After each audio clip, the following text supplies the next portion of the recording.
완벽한 관계를 이루기를, 완전한 문장을 쓰기를, 그리하여 온전한 하나가 되기를 꿈꿨던 때가 있었습니다. 글과 영상, 그리고 사람. 지난 시간 열정을 바친 많은 것들이 그 같은 열망의 대상이 되었죠. 발자크의 소설 사라짐느의 포르비스처럼 999번째 도자기를 바닥에 내려쳐 깬 저 고집센 영감처럼 칠하고 또 칠하고 굽고 또 구우면 언젠가는 완벽한 작품 하나가 눈앞에 떡하니 나타나리라 믿었습니다. 15 정도 되었을까요? 문학의 뜻을 두었던 소녀는 노인과 바다 마지막 문장을 읽고 돌연 꿈을 접어버렸죠. 노인은 사자가 나오는 꿈을 꾸고 있었다.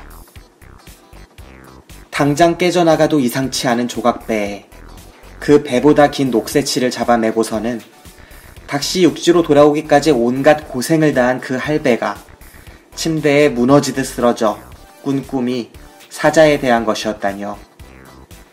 그것이야말로 제가 찾던 한 문장이었습니다. 그 문장이 있어 소설은 그때까지 노인이 겪은 모든 고난과 역경만큼의 이야기를 뒤에 붙이게 됐죠. 고작 한 문장만으로 말입니다. 15 소년이 보기에 그건 완전한 문장의 다름 아니었습니다. 이제껏 있다고 믿어온, 하지만 실제로 쓴 적은 없는 완벽한 하나인 것만 같았죠. 그 순간 유니콘을 보았다 해도 그보다 더 반갑지는 않았을 겁니다. 감격이 너무 컸기 때문일까요? 소녀는 아주 오랫동안 마음에 드는 문장을 쓰지 못했죠. 완전한 하나에 대한 생각을 이겨내기까지 그로부터 좋기 10년은 더 걸렸습니다. 세상에 완벽이란 건 존재하지 않는다는, 완벽이란 이름의 옥돌조차 실은 완벽할 수 없음을 삶의 굴곡 가운데서 알게 됐죠. 시간과 공간은 끊임없이 변해 그 위에 무엇도 멈춰있길 허락하지 않는데 완벽한 무엇이 있을 수는 없는 노릇입니다. 완전하고 완전하지 못한 게 있는 게 아니라 그저 더 나은 것과 못한 것, 이룬 것과 이루지 못한 것이 있을 따름이죠. 그리하여 이제 저는 거듭 나아가고자 합니다. 계속 쓰고 쓰다 보면 오늘보다 나아질 것이고 찍고 찍다 보면 목표가 이루어질 날이 오리란 믿음으로요. 어쩌면 해밍웨이도 자신이 쓴 문장에 만족하지 못했을지도 모를 일입니다. 그리고 또 어쩌면 글 좋아하는 어느 소년이 제가 쓴 글에 감동할 날도 있겠죠. 블랙리스트를 아껴주시는 여러분들께 이 말만큼은 꼭 전하고 싶었습니다. 세상에 완벽한 도미오리는 없어요. 멋진 도미오리가 있을 뿐이죠. 그럼 멋진 방송이 나오길 바라며 블랙리스트 방송을 지금 바로 시작합니다.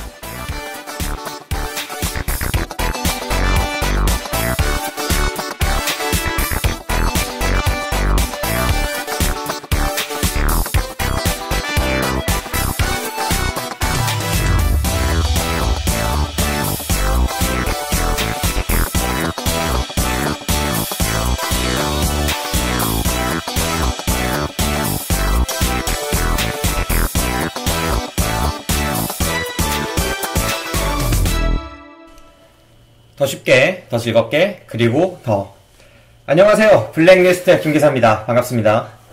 반갑습니다. 네, 너 들어와야지. 나 강대리입니다 할 줄 알고. 아유, 반갑습니다. 아나백입니다. 네, 강대리도 있습니다. 네, 저 강대리입니다. 이렇게 뭔가 우리가 손발이 맞지 않아.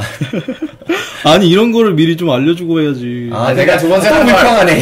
내가 두 번째 하는 거 알고 있었는데, 한번 어떻게든 한번 봤어요. 네, 저도 타이밍 보고 있었는데. 그러니까. 짬이 있는데 아나백이 당연히 먼저 들어왔어야 되는데, 아무튼 오늘 블랙리스트 방송은 이 한국해양수산연수원 오션폴리텍 이 기관에서 하는 두 번째 녹음이 되겠습니다. 그렇죠. 첫 번째 녹음 러덜리스였죠? 네. 네, 지난 방송 어땠어요? 우리가 아직 듣지 못했지만 한 느낌은 있잖아, 한 느낌은. 일단 저는 처음으로 이런 걸 해본 거라서 네. 굉장히 유익한 시간이었다. 유익한 시간이었다. 나를 돌아볼 수 있는 시간. 본인에 대해 어떤 걸 느꼈나? 내가 얼마나 잘 깔 수 있는지. 보기보다 내가 객관적인 사람이었구나 이렇게 느꼈나? 네. 아나뱅님은 어땠어요? 저는 굉장히 많이 김기사랑 녹음했는데 또 이렇게 제3의 게스트가 아니죠 이제는? 네, 거의 고정이지. 이제. 고정 멤버. 그래서 뭔가 연속해서 김기사 나 그리고 다른 사람하고 했던 게 이제 희장님 그리고 똥멍 감독 네. 이렇게 두 명 있었는데 두 분 다 각각의 느낌이 있었는데 또 그때 이제 강대리랑 같이 하면서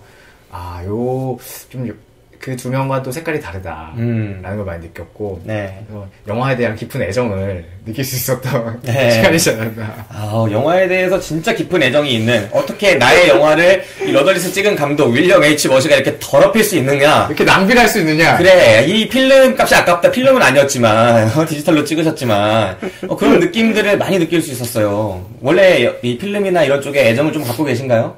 제가 뭐 그 감독님들의 노고나 이런 노력들을 모르는 게 아니라 더 좋은 작품을 내주셨으면 해서 아쉬움에 제가 뭐 한국인으로서 제 말을 들을지 모르겠지만 혹시나 좀 듣게 된다면 네. 조금 좋은 영향이 가게끔 저는 최대한 그냥 이유 없이 까는 게 아니라 네. 저만의 하나의 기준을 두고 자, 그리고 우리가 여기서 이제 2달 좀 안 되게 생활을 했어요. 근데 네. 첫 달은 외출을 못 했는데, 두 번째 달부터는 이제 외출을 할 수 있죠, 주말에. 네. 그래서 이제 각자 나가서 영화도 보고 오고 했을 것 같은데, 혹시 아나백 같은 경우에는 보고 온 영화 있었나요?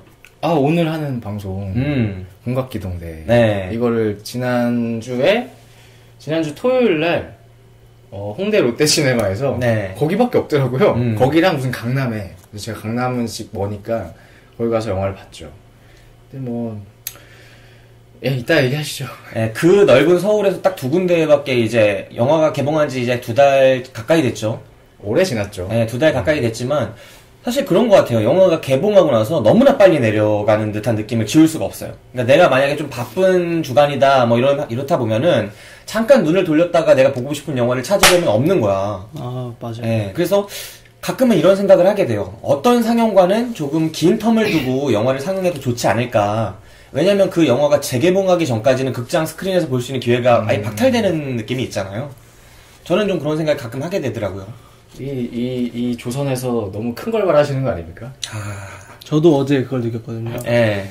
근데 저는 요번에 영화를 보면서 이게 저는 그나마 오래 머물러 있다, 오래 개봉을 하고 있다라고 느꼈거든요. 그래서 이게 왜 아직도 하고 있지? 라는 생각했는데 공각기동대. 네, 은근히 관객들이 있더라고요. 그리고 보통 이제 주말에 낮 시간대에 커플들이 많이 올 텐데 커플들도 있었지만 남자 둘 셋이서 이 영화를 보러 온 경우도 굉장히 많았어요. 그래서 네.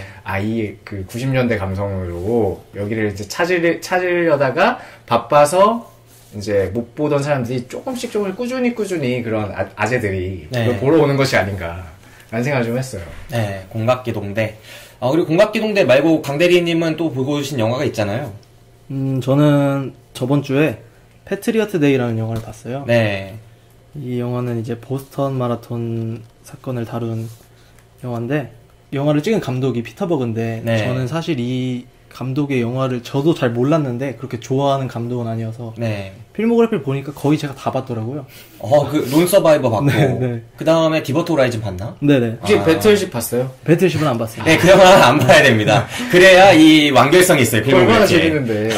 근데 약간 그분이 이제 실화를 바탕으로 이렇게 영화를 만드는 걸 좋아하신다 들었는데 네. 론 서바이버는 정말 제가 감명 깊게 본 영화인데 또 한 가지 아쉬운 점이 있다면 너무 미국식으로 표현을 한 국뽕에 취하셨다. 네, 그런 영화가 네. 아니었나. 그러니까 그 사람이 만드는 영화의 연출의 그 캐릭터를 다루는 시각들이 매우 좋은데 그 중에서도 그 많은 러닝타임 중에서도 미군 특수부대와 그 상대 아프가니스탄에 있는 그 네. 부족들의 뭐 처한 상황이나 뭐 그런 거를 하나도 이렇게 심도 있게 그 예를 들어 테러리스트가 된 이유나 뭐 이런 것들을 하나도 다루지 않고 그들의 영웅담만 이렇게 했던 게 좀 아쉬웠었는데 이번 작품 패트리어트 데이에서는 조금 더 심도 있어졌다는 느낌을 받았어요. 어떤 점에서요? 일단 이게 실하다 보니까 영화에서 조금 각색을 한다고 해도 이렇게 한계가 있잖아요. 네. 근데 실제로 저도 놀란 점이 그 테러리스트의 두 형제의 아내가 그 모두를 깜짝 놀래켰는데 미국인들을 백인이었어요. 백인 미국 주류 사회에 있는.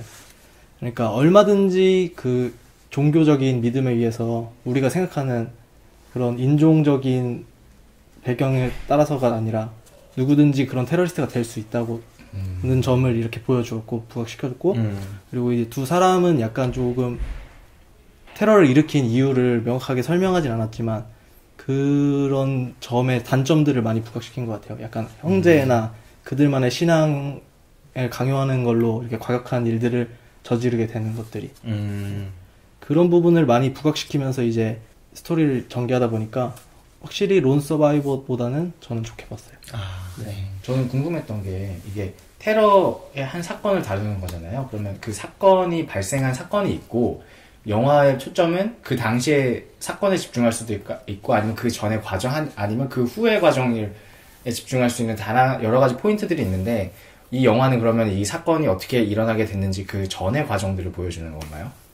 전의 과정까지는 아니고 보스턴 마라톤에 있었던 실제 희생자들의 일상들을 단편적으로 보여주고 옴니버스 영화처럼 서로가 한 번에 모이는 것처럼 그러면서 이제 테러리스트들의 일상도 이걸 계획하고 있던 일상들도 보여주다가 이제 그들의 가족끼리 있던 일들 뭐 그러다가 이제 사건이 터지고 나서 그 피해자들이 겪는 그 사건으로 인해서 겪게 되는 그러니까 또 영화가 좋았던 부분은 지금 말씀해 주셔가지고 떠올랐는데 그 보스턴 마라톤 사건이 일어나고 나서 특히나 그 지역 주민들의 그 자긍심 같은 게 서로 이렇게 이런 힘든 일이 있어도 이겨내자 우리 모두 다 이런 폭력적인 사건이 일어나는 거를 그냥 무조건 뭐 전쟁을 일으키거나 이런 게 아니라 서로 보듬어주고 뭐 이렇게 시 자체에서도 그런 움직임이 일어났다고 하더라고요. 근데 이렇게 듣기로만 해서는 마크 월버그가 도대체 무슨 역할로 나오는지 감이 안 잡히네요. 잡히는데? 소방관. 마크 월버그의 역할은 포스터 보면 완전 영웅이잖아. 히어로로 나오잖아. 포스터는. 이야기를 진행하는 거는 어쩔 수 없이 수사다 보니까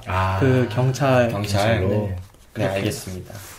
자, 일단은 우리 셋이 오랜만에 만나는데, 지난 녹음 이후에 한 2주 정도 된 것 같아요. 2주 정도 된 것 같아요. 그 사이에 한번 근황 한번 말해봅시다. 일단은 아나백 같은 경우에는 두드러지는 근황들이 되게 많은 걸로 아는데. 요즘에 그 탕진잼을 하고 있습니다. 네, 진짜 엄청나게 탕진하고 계신 걸로 알고 있어요. 일단 어제 제가 노트북을 하나 지르고요. 네. 한 약 2주 전인가요? 그 항공 티켓을 질렀죠. 네. 그리고 이제 또 여름에 또 돈을 한번 거하게 쓸 예정이고. 여름엔 또 어디 가시려고? 저는 몽골을 갈 예정입니다. 네.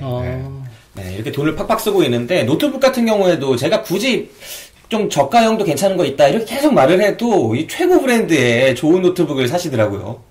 딱히 그런 노트북이 필요하신 이유가 안 필요해요. 이 친구 뭐 인터넷 검색하고 뭐 그런 걸 하겠지. 영상이나 보고. 최고급이라기보다 최고급이라고 얘기하면 사람들이 오해할 수 있는데 게임을 할 수 있는 막 200만 원짜리 이런 큰 그 노트북이 아니고 굉장히 그 엘땡 그램이라고. 네. 근데 그 장난감이 같잖아요. 그게 최고급이지, 이 사람아. 이게 그걸로 뭐 게임을 하겠어요, 제가? 네. 그냥 문서 보고 인터넷하고 동영상 그게 보는 그 거지. 종이보다 가벼워서 그렇죠. 엄청나게 네. 비싸다는. 네. 엄청나게 비싸지는 않고요. 예, 한 백몇십만 원 하는데, 아무튼 이 친구가 노트북을 이제 사고 싶다는 마음을 한껏 가지고 와가지고 저한테, 형, 이것 좀 보라고 하면서 PDF 파일 하나 열어주더라고. 제가 계속 써왔던. 예, 그 한성 컴퓨터였나? 네. 거기 이제 PDF 파일을 열어주면서, 이거 무거워서 안 돌아간다고. 근데 나 혼자 할 때는 되게 무거운 것 같은데 남한테 보여줄 때 엄청 빠른 거야.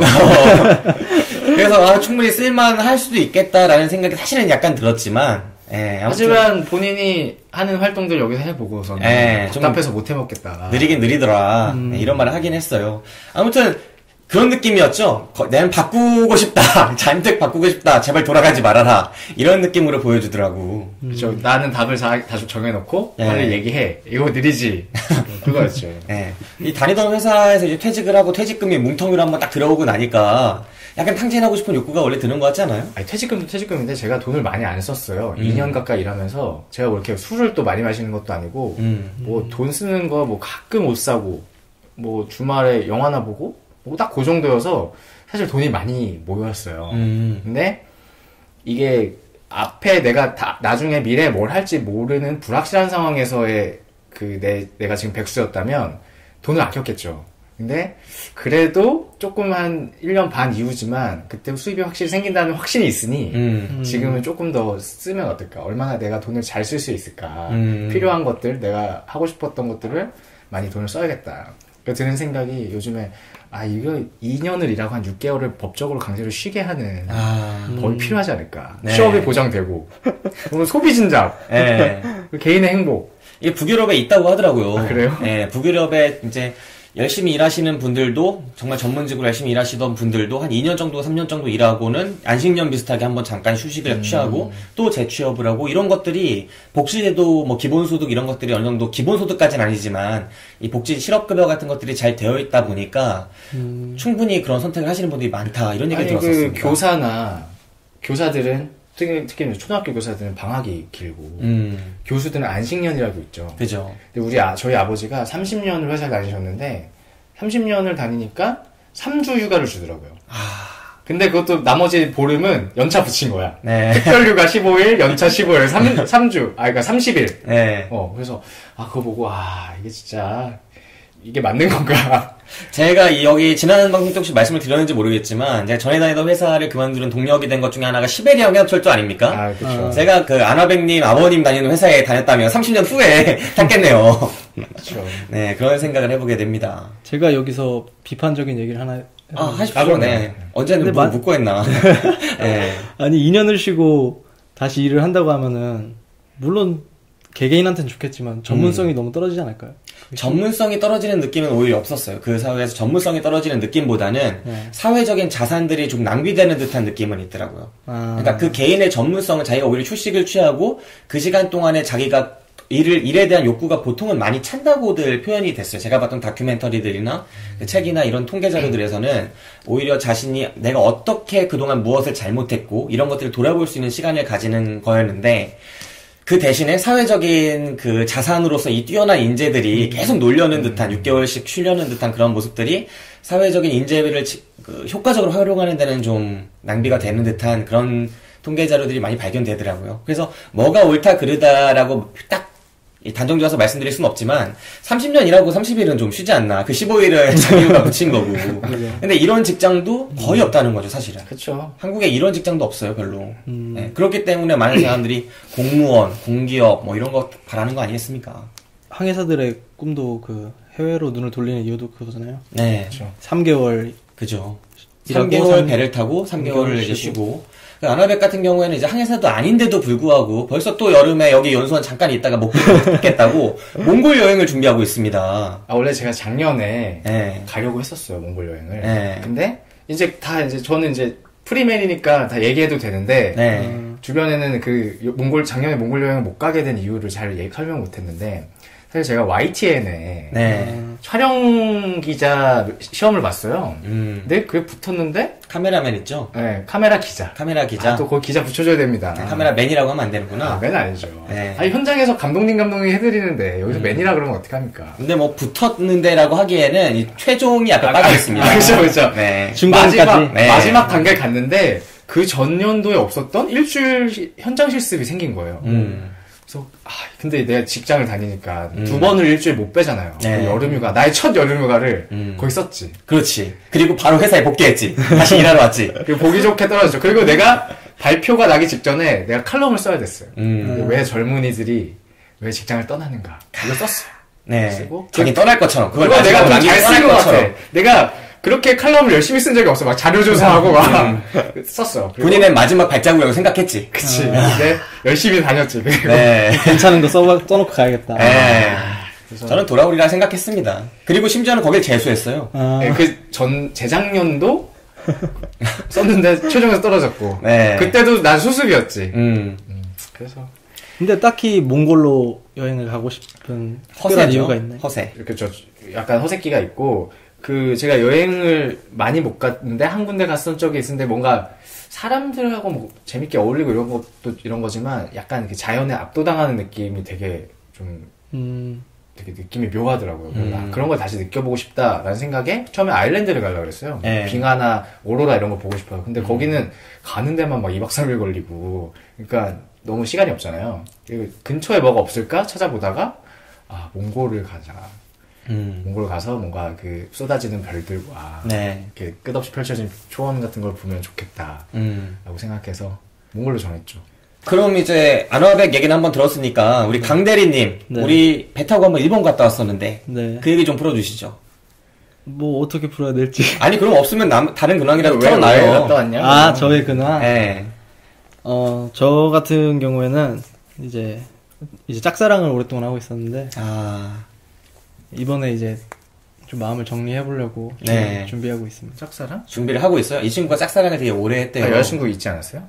아, 저 없습니다. 아, 왜 나 있다고 생각했지? 그거 착각이에요. 마치 그 아나백이 쿠바 한번 갔다 온 걸로 내가 세계 방방곡곡을 갔다 왔구나라고 착각하는 듯한. 그렇지, 나는 말하지 않았는데 상대방 네. 그렇게 느끼든. 예. 여러분은 모르시겠지만 우리 강대리가 외모가 상당히 준수합니다. 아, 뭐 잘생겼어요. 예, 이 친구 진짜 너무 잘생겨가지고 저도 처음에 깜짝 놀랐어. 야, 괜찮아. 오디오 방송이니까. 여러분, 소모임에 가입하면 강대리 얼굴을 볼 수 있습니다. 얼굴을 볼 수 있습니다. 여러분. 여기 상상력으로 이렇게 예. 많이 그러고 기대치를 보니까 높여놓고. 소모임 광고도 해야 되네. 소모임 광고를 못한 지 되게 오래되는데, 그 강대리님. 네. 아까 그 날카로운 말씀으로 소모임 광고 좀 해주시죠. 이게 스마트폰 어플리케이션이라는 게 수익을 내려고 하면은 그만한 퀄리티를 갖춰야 되는데 소모임 어플은 그게 부족해요. 광고를 해달라니까 뭔 소리야. 아니, 지금 뭐 그거에 비판해달라는 거 아니에요? 아니야. 일단 우리 인터페이스가 너무 허접해. 인터페이스는 허접하지만 그 안에 컨텐츠는 좋습니다. 저희 블랙리스트 소모임이 여러분 청취자분들의 가입을 기다리고 이거- 있어요. 그런 거였어요? 지금 다짜고짜 무슨 막말을 하는 아, 거야. 죄송합니다. 예, 여러분 청취자들과 우리 블랙리스트 운영진의 그런 만남의 장소가 될 수 있는 어떤 공간입니다.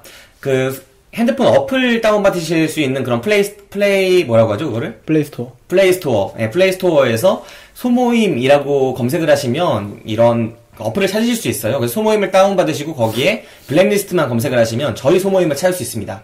마크가 똑같기 때문에 찾기 편하실 거고요. 저랑 아나백, 그 강대리 이런 미남들이 다 모여있기 때문에 여러분들이 와서 함께 즐기시는 그런 느낌 가질 수 있을 거라고 생각해요. 아나백님 한번 모임 나왔었지 않았나요? 저 2번 나왔죠. 2번 영화 나왔나요? 모임 한 번, 책 모임 한 번. 어떠셨어요? 아, 저는 사실 영화 모임 같은 경우는 영화라는 컨텐츠 하나를 두고 이거 전에도 얘기했던 것 같은데. 괜찮아. 그거 들은 방송에 사람들이 이거 안 들어. 아, 그래? 아, 영화는 영화대로 이제 영화를 같이 보고 네. 이야기를 나눈 거니까 당연히 뭐 깊은 얘기도 나오고 뭐 여러 가지 뭐 각자의 생각들을 들으면서 다양한 그 관점들을 느낄 수 있었는데 책은 약간 제가 보기에는 이상한 거예요. 왜냐면 한 권을 가지고 다 같이 읽고 와서 이야기를 하는 것이 아니고 각자 알아서 책을 갖고 오는 거예요. 이게 약간 중구난방이 되고 그러니까 약간 공감대를 형성해야 되는데. 약간 뭔가 이야기의 중심이 없을 것 같은 그런 느낌이 들었는데 그때 왜 나갔는지 모르겠는데 어쨌든 나가게 됐어요.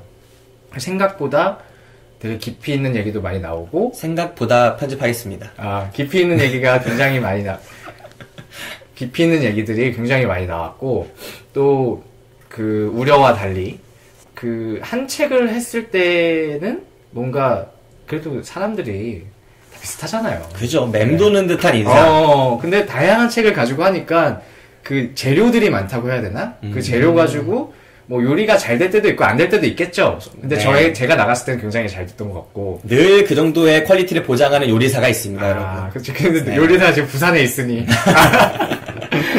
굉장히 흥미로웠어요. 네. 네. 얘기도 저도 뭐 한두 시간 할 줄 알았는데 그때 한 3시간인가 4시간 했나요? 네, 기본적으로 3-4시간 네. 합니다. 우리 모임은 엉덩이가 무거우신 분들만 남을 수가 있어요. 근데 또 지루하지도 않고 그 자리에서 식사도 하고 뭐 이렇게. 아니, 식사는 이제 끝나고 뒤풀이로 가는데, 네. 이게 한 번씩 이제 가져오신 책들에 대해서 깊이 있는 얘기를 서로 간에 막 나누다 보면은 충분히 한 3-4시간은 가더라고요. 네. 그리고 저는 그 약간 전달을 어떻게 하느냐를 되게 중요하게 생각하는 사람인데 또 각자가 이 책을 소개하는 방식도 다 각자 달라요. 네, 어떤 분들은 그 하나의 독서 감상문 비슷하게 글을 써서 오셔서 그 낭독을 하시는 분도 계시고, 뭐 다양한 방식들이 있죠. 네, 다양한 방식들로 각자만의 방식으로 소개를 해주시는데, 아나백 같은 경우에는 뭐 그림 같은 거 나중에 그려가지고 또 소개해보고 하는 거 어떻습니까? 이름은 화백인데 절필을 했어. 절필을 하고도 아직도 화백이야.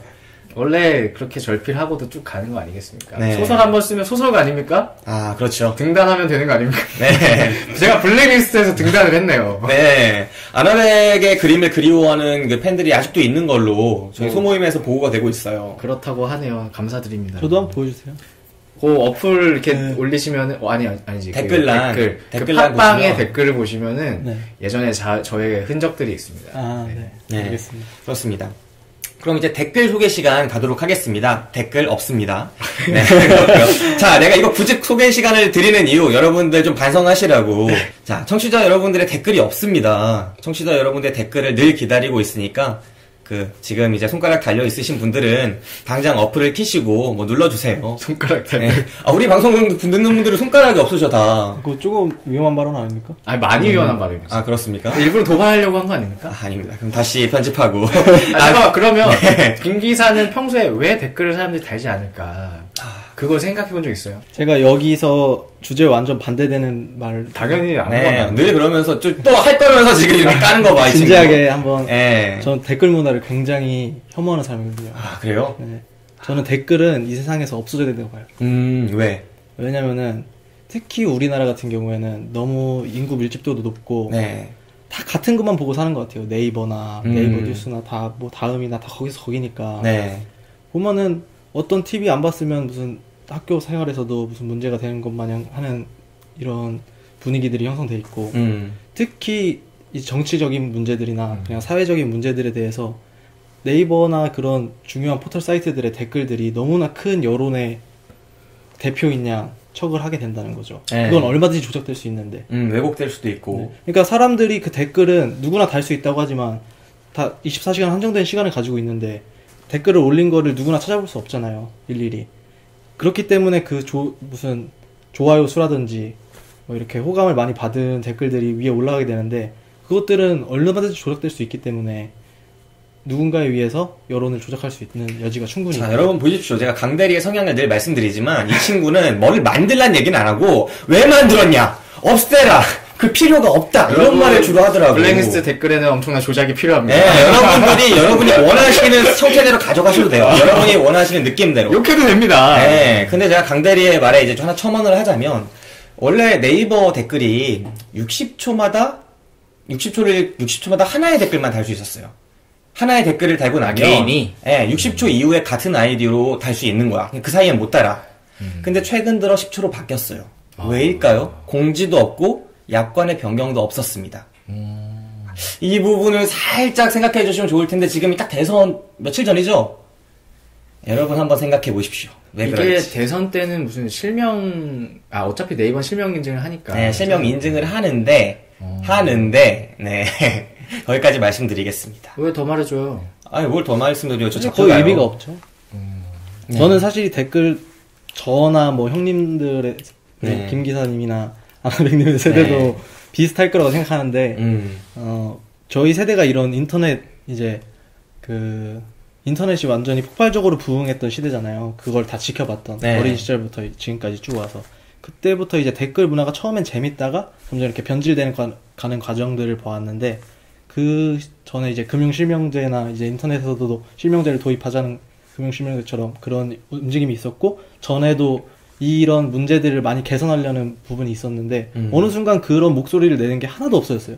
그러면서 이제 진짜 이거는 누가 하는 건지 모르겠는 것. 익명성이 점점 강화된다. 네. 뭐 이런 느낌의 익명성을 전에는 말씀하시죠. 이제 네. 없애고 이제 실명제로 가자고 하다가 이제는 완전히 나 몰라라 하는 거죠. 그걸 운영하는 입장에서도. 사실 이게 여러 가지 문제가 있어요. 그러니까 실명이 점점 더 완전히 익명의 세상에서 오히려 가진 자들이 더 많은 것들을 갖고 정부기관이 더 강한 힘을 갖고 이런 현상들이 많이 나타나니까 점점 실명화하자. 자기가 누군지 알고 활동하자. 이런 식의 것들이 많이 이런 풍토들이 조성이 됐었는데 또 한편으로는 딱 정부에서 국가 감시를 해버리니까 카카오톡도 본다 그러고 뭐 또 사찰한다 그러고 이런 얘기가 또 있으니까 점점 또 익명성으로 가야 하는 거 아니냐라는 얘기가 있고 그러니까 이거는 평범한 소시민은 이쪽으로 갈 수도 없고 저쪽으로 갈 수도 없는 신세가 되는 듯한 느낌을 받습니다. 최근 한 50년 동안의 역사에서 계속 반복되어 왔어요. 익명성을 강화하자니 자꾸 그 놈들이 막 차명 계좌 만들고 차명 뭐 만들고 해가지고 괴롭히고 그럼 또 실명을 강화하자니 쟤네가 또 우리 거를 찾고 사찰하고 어떻게 해야 되는지 모르겠습니다. 정말 답이 없는데 여러분들이 올바른 투표를 하시면 뭐 되겠죠. 네. 이제 지금 날 기준으로 얼마나 남은 건가요? 한 열흘 좀 더 남았네. 20일 정도 남았네요. 저희는 아마 한 4, 5일쯤에 사전투표로 하죠. 네, 그럴 것 같아요. 그렇게 될 것 같은데 이 방송은 아마 대선 훨씬 후에 나올 테니까 네, 아주 기쁜 마음을 할 수 있을 것 같습니다. 그리고 공지사항 하나 또 드릴 게 있습니다. 그동안 저희 블랙리스트 방송에서 늘 그 오프닝 음악과 함께 오프닝이 들어갔어요. 네, 제가 이걸 언제쯤 패소할 수 있을까, 언제쯤 이걸 없앨 수 있을까 늘 고심해 왔는데, 이제 공지를 제가 기억을 한 만큼 이제 앞으로 없어지게 될 겁니다. 아니, 왜, 좋던데? 왜 귀찮아서요? 귀찮다뇨. 제가 이제 청취자 여러분들을 위해서 늘 할 수 있지만, 저희 방송의 퀄리티적인 측면에서 제가 그걸 준비할 만한 그런 뭐랄까 능력이 안 되는 것 같아요. 저의 부족함을 실감하고 있습니다. 그래서 어쩔 수 없이 이 오프닝을 없애게 됐고요. 그냥 오프닝 음악과 함께 자연스럽게 그 도입이 들어가게 될 거라고 말씀을 드립니다. 그리고 오프닝 음악도 살짝 바뀌게 될 거예요. 아, 그래요? 네, 훨씬 괜찮은 음악, 제가 듣기에는 그런 음악으로 바뀌어질 거기 때문에 많은 분들이 좀 더 기분 좋게 들으실 수 있지 않을까 생각을 해봅니다. 자, 그럼 예고편 듣고 와서 본격적인 영화 이야기 나눠보도록 하겠습니다.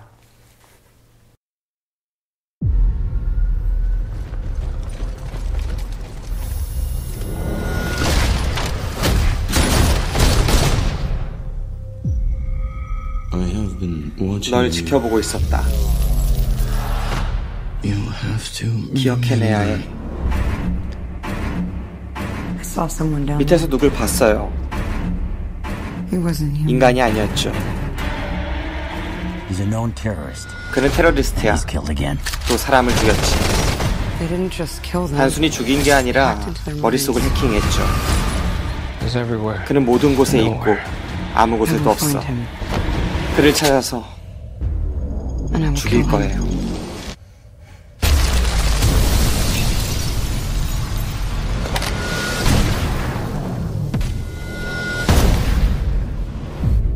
그녀가 온다. 과거 얘기를 안 하는군. 순간의 조각들 뿐이지 별로 기억이 없어. 공격이 있었어. 넌 죽어가고 있었지. 우리가 널 구했어. 이제 네가 세상을 구해.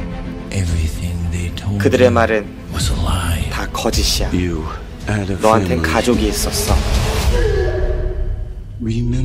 그걸 기억해. 넌 뭐지? 정말 아름답구나.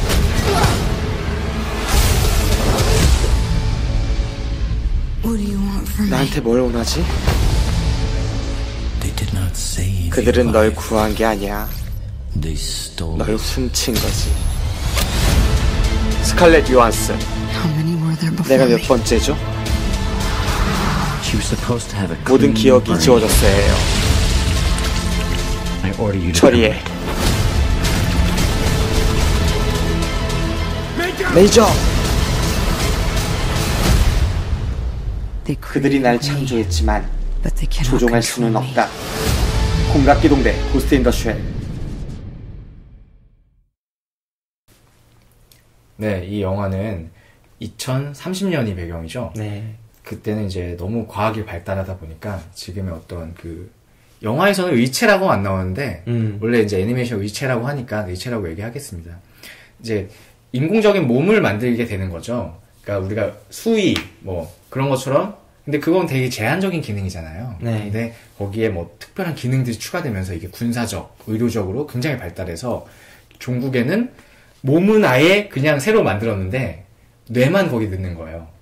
그런 식으로 어떤 한 캐릭터가 어떤 한 그 생명체라고도 하기도 뭐한, 의식은 인간이지만 몸은 기계인 그런 존재가 하나 탄생하죠. 그분이 바로 스칼렛 요한슨입니다.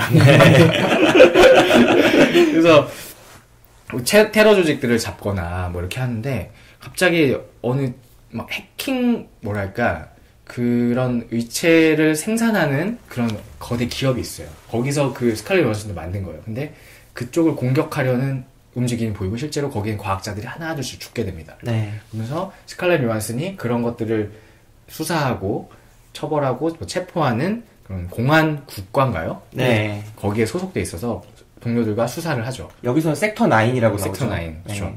근데 점점 하면 할수록 자신과 관계되는 무언가들이 점점 나오고, 아, 나의 과거에는 어떤 비밀이 숨어 있구나. 이런 것들을 점점 알게 되면서 그 주인공을 갈등해내고 그것 숨겨진 이야기들 찾아가는 그런 과정들이 쭉 펼쳐지죠, 영화에. 네. 그래서 뭐 구체적인 결말이나 뭐 이런 것들은 이따가 얘기하면 좋을 것 같습니다. 네. 근데 소개에서는 너 담배 많이 피나 보다. 소개에서는 네. 이제 영화뿐만 아니라 이제 원작이나 그런 부분도 해야 되지 않을까요? 그 원작 맨 처음에 애니메이션 그리셨던 분이 시로 마사무네. 그러니까 그 만화책이 먼저 나온 거죠? 네, 만화책. 그렇죠. 만화책 그리셨던 분이 시로 마사무네라는 분이고요. 그 이후에 이 공각기동대라는 게 일본을 넘어서 전 세계로 뻗쳐나가기 시작한 건 그 오시히마모루 감독의 애니메이션 공각기동대 극장판 시리즈가 나오면서죠. 그러니까 이게 보통은 TV 시리즈가 먼저 나오고 극장판이 나오잖아요. 근데 네. 제가 보니까 거꾸로더라고요. 그죠. 네. 극장판이 먼저 나왔고 그 극장판이 상당히 어둡고 심오한 느낌의 작품이다 보니까 그걸 좀 완화한 좀 더 재미있게 만든 좀 대중화시킨 그 TV 시리즈가 그 다음에 나왔습니다.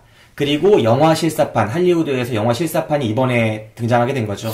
그러니까 공각기동대를 크게 4개로 나눌 수 있을 텐데 맨 처음에 블레이드 러너 같은 느낌의 SF물이 한창 유행했었잖아요. 사이버펑크라고 하나요? 네. 그런 느낌의 풍이 강하게 느껴졌던 만화, 시로 마사무네의 원작 만화가 있었죠. 시로 마사무네는 지금도 19금 작가 비슷하게 만화 그리시는 분이고, 이 공각기동대의 그 육감적인 모델 같은 것들은 시로 마사무네의 그 원작에 기인한 바가 큽니다. 근데 그 이후에 오시마모루는 이 원작의 느낌이나 인상들은 그대로 가져오면서도, 그리고 또 이 펑크적인 분위기도 가져오면서도 그것보다 훨씬 더 심오한 철학적인 색채를 입혔다라는 평가를 받아요. 그래서 공각기동대의 재탄생을 시켰다 이런 평가가 있었고요. 그 다음에 TV 시리즈는 이 심오한 시리즈는 더 깊이 가져갈 필요는 없었던 거죠. 네, 이미 깊으니까. 그러니까 이거를 좀 더 에피소드를 다채롭게 구성을 해서 대중들에게 좀 보급형의 느낌으로 장편을 만들었던 거고. 잠깐 그 극장판이 또 나온 게 있지 않나요? 네, 2편, 그쵸? 3편이 나옵니다. 네, 근데 그거는 1, 2, 3편이 하나의 연장선상에 있는 거고, 특히 3편에 가서 그 주제의식이 완전히 도드라져요. 아. 네, 1편에서 어느 정도 보여지지만, 3편에서 그 주제의식을 딱 이룰 수 있는 캐릭터들이 등장하게 되고, 그 다음에 이번 영화 같은 경우에는 호불호가 상당히 많이 갈리는 것 같습니다. 이번 영화에서는, 아, 이게 뭐냐, 공각기동대 그런 것들을 전혀 못 살렸다. 주제의식을 너무 약하게 보지 않았냐. 그냥 할리우드 그냥 상업영화다 이렇게 보시는 분이 있는가 하면 저 같은 이런 사람들은 아 대단한 시리즈의 시작일 수 있다. 그냥 이거를 실사화했다는 것만으로 박수를 쳐줘야 한다. 배트맨 비긴즈 같은 거군요. 아, 전 배트맨 비긴즈를 네. 정말 좋아해요. 저도 재밌게 봤어요. 전 다크나이트보다 좋은 작품이라고 저는 개인적으로 생각합니다. 그러니까 시작을 하기가 정말 어렵거든요. 근데 많은 분들이 그 임팩트가 강했던 다크나이트를 높게 평가하시면서 이 비긴즈를 상당히 저평가하세요. 근데 비긴즈 같은 경우에 저는 훌륭한 흔적이 정말 많은 영화다. 과연 이게 툼레이더가 되느냐, 배트맨 시리즈가 되느냐. 그렇죠. 그 갈림길에 서 있다고도 볼 수 있는데 저는 이게 배트맨 시리즈로 갈 수 있다라고 저는 보는 이미 입장입니다. 툼레이더라고.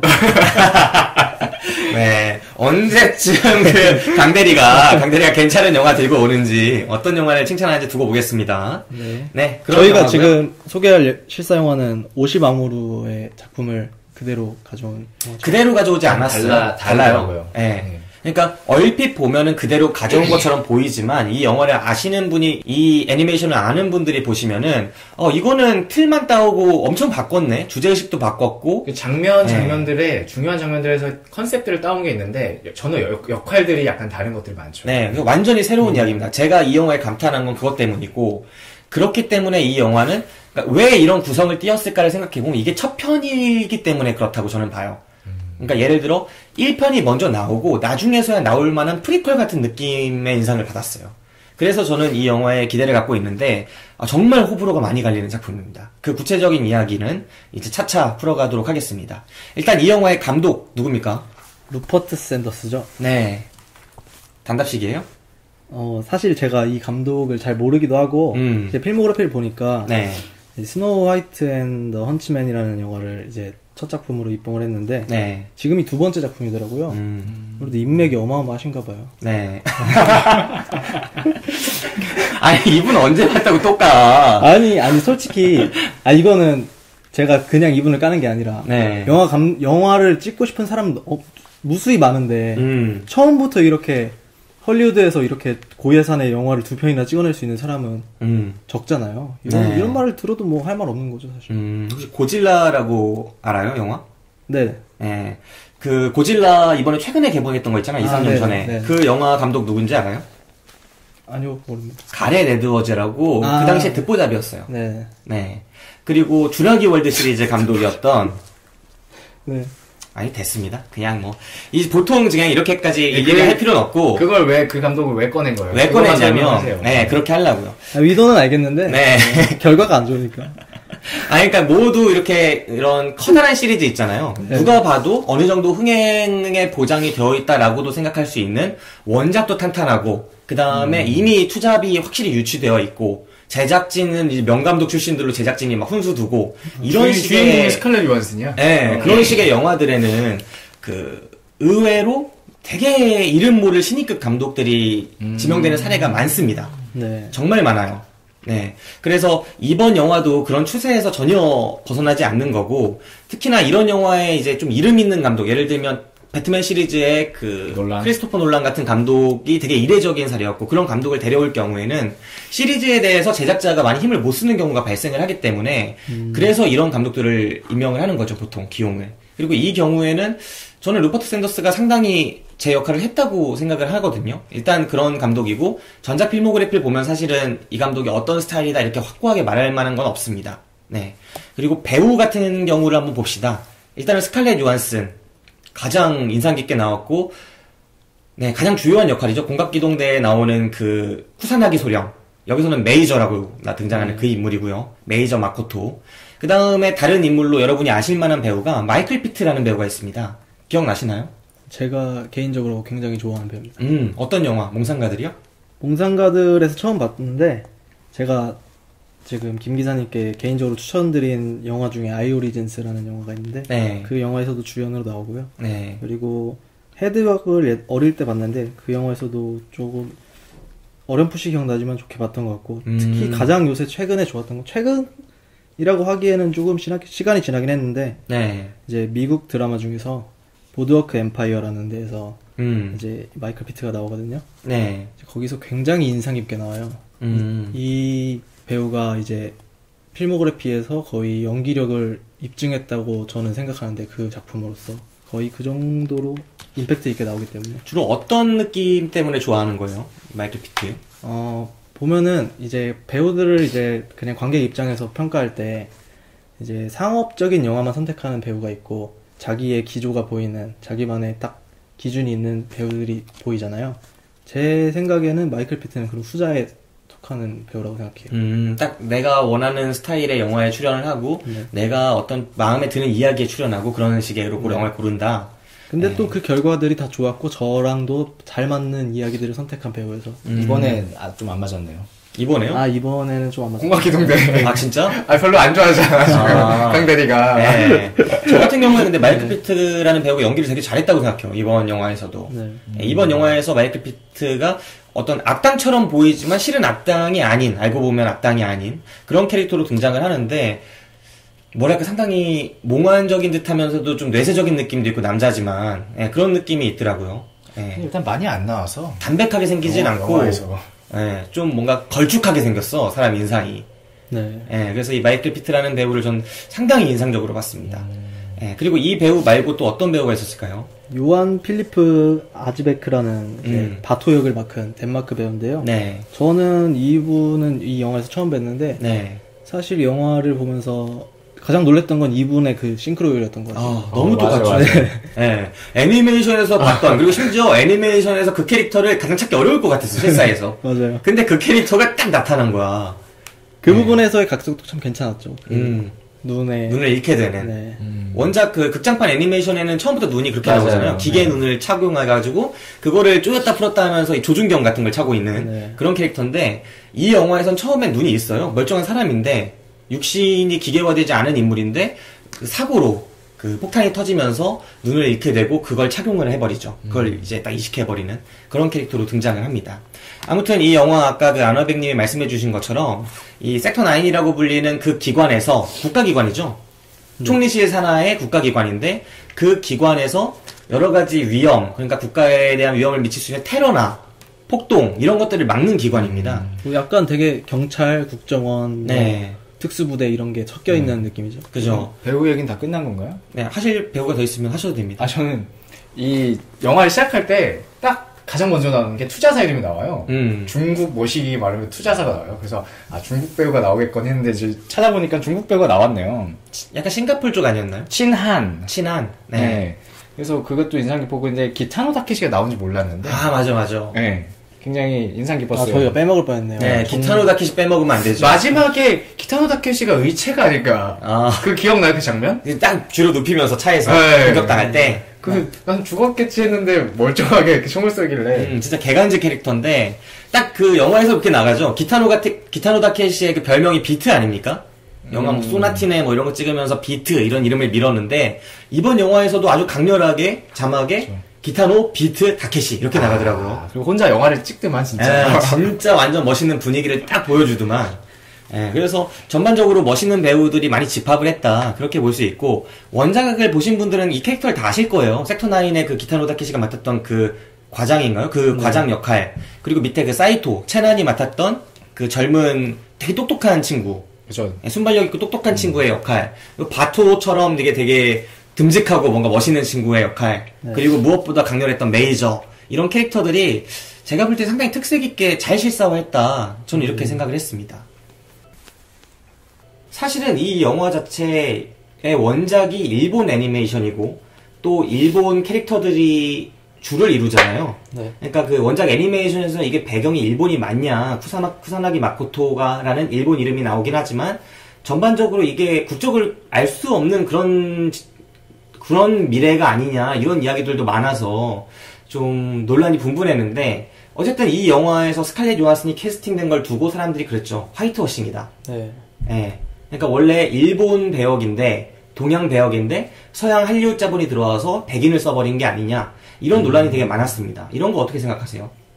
이 부분은 뭐 영화 안에서도 조금씩 각색을 통해서 조금 극복하려는 모습이 보였잖아요. 네. 근데 그런 걸 떠나서 저는 개인적으로는 뭐 이게 원작 팬으로서의 애정 담긴 의견을 표출하는 건 괜찮지만 일단 이 영화가 실사화가 된 것도 원작자의 판권을 사갔기 때문이고 헐리우드 자본에서 만들기 이전에 일본 영화 자본에서 만들 수도 있던 거고, 뭐 그걸 가지고 이제 주연 배우를 누구를 쓰느냐 마냐를 이제 팬의 입장에서 뭐라고 평가할 건 아니라고 생각해요. 오지랖이다. 네, 그런 말씀해 주셨습니다. 참 이상하게 깔끔하게 정리 잘. 아나백님 어떻게 생각하십니까? 저도 그런 얘기를 좀 찾아보다가 봤는데 누가 댓글을 이렇게 달았더라고요. 원작의 그 소령도 이름이 뭐죠? 쿠사나기 마코토? 쿠사나기 마코토도 어떻게 보면 서양의 얼굴이다. 그리고 감독 자체가 이미 뭔가 이렇게 약간 국제화, 세계화가 된 어떤 그런 세계관을 그렸고, 배경이 일본이긴 하지만 굉장히 다국적인들이 사는 그런 세상을 그린 거다. 그렇기 때문에 그런 주장들은 좀 옳지 않은 것 같다. 이런 걸 봤어요. 그래서 제가 잘 모르겠는데, 일단 만약에 정말로 이 영화 때문에, 그러니까 헐리우드에서 성공하기 위해서 백인 배우를 썼다, 이걸 가지고 근데 굳이 화이트워싱이라고 얘기를 할 필요가 있을까? 방금 강대가 말씀하신 것처럼 재해석하는 거고, 또 자본 자체가, 그리고 이게 당연히 세계 영화 시장을 겨냥했겠지만 그래도 제일 큰 시장은 본토잖아요. 그걸 위해서 했다는 것 자체는 저는 뭐 당연하다고 봐요. 본토라는 표현이 좀 제가 볼 땐 위험할 수 있다는 생각이 드는데요. 그들에게 뭐 일본 제국주의 시절의 본토면은 뭐 본토라는 말도 본토로 진출하고 싶습니다. 이제 본토 어디가 본토예요? 지금 아메리카 본토 말씀하시는 제가 있는 이곳이 본토. 저도 약간 헷갈렸어요, 지금 들으면서. 네. 왜냐면 저는 이 부분에서 또 얘기하고 싶은 게, 일본 사람들이 이 작품을 자국의 문화라고 생각해서 그런 주장을 하는 것도 말이 안 되는 게, 일본 애니메이션 작가들도 스스로 주인공이나 캐릭터를 그릴 때 굉장히 서양인의 체형으로 그려요. 손이 지금 위험한 위치로 간다. 네. 그런 분이 어떤 있죠. 말씀인지 아실 거예요. 네. 일본 영화에 두드러지죠, 또. 네. 그런 부분은 스스로 좀 반성할 부분도 아닌가, 라는 생각을 해봅니다. 네, 뭐. 보통 근데 뭘 보셨길래 그거를 이렇게 서양의 이 친구, 아나백이 지금 왜 이렇게 말을 하냐면, 아나백 같은 경우는 되게 불만이 많더라고요. 원작에서는 이제 쫙 벗겼던데, 왜 이번에 입혔냐, 얇게나마. 굉장히 저는 불만이었습니다. 네, 그런 이야기를 하던데. 그런 디테일조차 챙기지 못하는데, 영화 전반적인 어떤 것들이 잘 나올 수가 없는 거죠. 저도 사실 이 원작을 아는 사람 입장으로서 좀 걱정을 했어요. 사실 이 영화를 보면서, 스칼렛 요한슨이 어떻게 이런 생각을 했을까 하고 딱 봤는데, 보고 나니까, 이런 생각이 있었으니까 할 수 있었겠구나, 이런 안정된 이게 사실 예고편이 나왔을 때 사람들이 전신이 그 위치화되는 과정을 네. 이렇게 다 안 보여줬기 때문에 또 기대가 컸거든요. 그죠. 어디까지 나오나. 네. 근데 결국은 이제 가릴 만큼 가리고 나왔는데, 그럼에도 불구하고 굴곡은 다 보였잖아요. 아, 그렇죠. 네, 완벽하게 서양인의 그런 굴곡. 그리고 이게 애니메이션에서도 역시 그랬다. 근데 사실 스칼렛 요한슨은 키가 좀 작은 편이라서 서양인 중에서는 그나마 조금 얼굴도 저는 개인적으로 쿠사나기의 역할에 어울렸다 생각하는데 그죠. 네. 그 키가 그렇게 큰 키가 아니라서 정신이 아니어서 더 싱크로율에 더 효과적이지 않았나. 아, 저는 네. 좀 애니를 보고 또 영화를 또 의문이었던 게 쿠사나기는 벗어야 그게 투명이 되는데 그죠, 망토 확 그게 집어가지고. 망토를 쓰고 그냥 옷 입고 하잖아요. 네. 투명으로. 맞아요. 왜 이거는 그냥 감독의 노림수인가? 아니, 어디까지 벗기길 원한 거야. 아니, 그러니까 그런 것들이 약간 이제 좀 그 여성의 그걸 드러내서 그냥 사람들에게 좀 더 만족감을 주기 위한 장치였던 것인가 애초부터 그 생각했죠. 그 애초에 캐릭터 자체도 그 사실은 누구나 어떤 전투를 수행하고 또 뭐 뭔가 군인 이런 거에 있어서는 그냥 남자를 떠올리게 되고 또 그렇게 할 수도 있는데 굳이 여성 캐릭터 이런 것도 사실 좀 한번 오늘 되게 생각해보고 위험한 벗어야 이렇게 능력을 발휘할 수 있다. 이런 것도 사실은. 뭐라고요? 원래 그랬잖아요. 좀 벗어야. 벗어야 능력을 그 투명의 능력. 투명의 능력을 발휘할 수 있었잖아요. 그러니까요. 근데 그런 거는 약간 시로 마사무네의 첫 원작자의 성향이 좀 반영된 겁니다. 자극적이고. 그러니까, 네, 캐릭터를 왜 여자를 골랐느냐. 우리 뭐 오락실 가서 여자 캐릭터 고르는 애들 많지 않습니까? 그리고 막 지면은 뭐 1대1 그렇죠. 우리나라 옷이 갈수록 찍혀지면서 날아가는 모습들. 우리나라 온라인 게임에서 여성 캐릭터는 벗으면 벗을수록 방어력이 높아지는. 그죠. 네, 그런 모습들이 있기 때문에 이 시로 마사무네의 약간 뭐 나쁘게 말하면 변태끼, 뭐 좋게 말하면은 그 대중의 그 욕구를 만족시키려는 그런 것들이 많이 반영된 게 아닌가. 하는 사실 이 생각을 부분에 해봐요. 대해서는 어떤 영화에서도 뭐 관객들의 그 집중도를 높이기 위해서 이제 섹스씬을 넣는다든가 이런 부분들이 있잖아요. 네. 분명히 그런 부분은 문제가 될 건 아니라고 생각해요. 네, 알겠습니다. 의외로 이런 쪽에 또 관대한 모습이 그러니까요. 굉장히 깐깐했는데 네. 영화란 그런 것이 아닙니다. 라고 얘기할 줄 알았는데 네. 여기서 되게 혹탕하게. 강대리가 성적으로는 또 지금 얼굴이 너무 대단하네. 빨개졌어. 얼굴 네. 엄청 빨개졌어 지금. 제가 강대리를 하나씩 알아가는 느낌이 새롭습니다. 뭐 이러면서 서로 이제 고정 패널로서의 관계를 형성해 가는 거죠. 이렇게 네. 이미지를 깎아내리시는 네, 거예요. 감독과 배우에 대한 이야기를 해봤고요. 줄거리도 말씀을 드렸습니다. 자, 일단 이 영화를 각자 어떻게 보고 왔는지 총평을 한 번씩 해보면서 깊은 이야기로 들어가 보도록 할게요. 일단 아나백님. 추천 비추전 네. 하는 거죠. 저는 보말. 보말. 뭐 단서를 하나 잘 잡으면 뭐 스칼렛 요한슨의 광팬이라면 보셔도 좋을 것 같은데 왜 보말을 줬냐면 저는 이 영화를 못 볼 줄 알고 김기사랑 이제 강대리가 이 영화를 봤다. 근데 영화가 이제 끝났을지도 모르니 너는 애니메이션을 보고 와라. 그래서 애니를 먼저 봤어요. 근데 애니 굉장히 재밌게 봤거든요, 저는. 그 세계관도 세계관이고 또 거기서 느껴지는 어떤 그 비주얼적인 모습들도 굉장히 주제의식과 잘 맞았다고 생각을 하고 그래서 굉장히 재밌게 봤는데 영화는 그에 좀 많이 못 미쳤던 것 같아요. 그리고 딱 사건을 해결해 나가는 거에 방점이 찍혀있는 그런 영화들 있잖아요. 네. 탁탁탁탁 해서 결말 이렇게 가는 거. 그리고 또 좀 개인적으로 제가 어디 뭐 좀 손에 치료를 받았는데 그게 너무 아파가지고 네. 그 치료받고 바로 가서 보느라 약간 집중 못했던 것도 있고.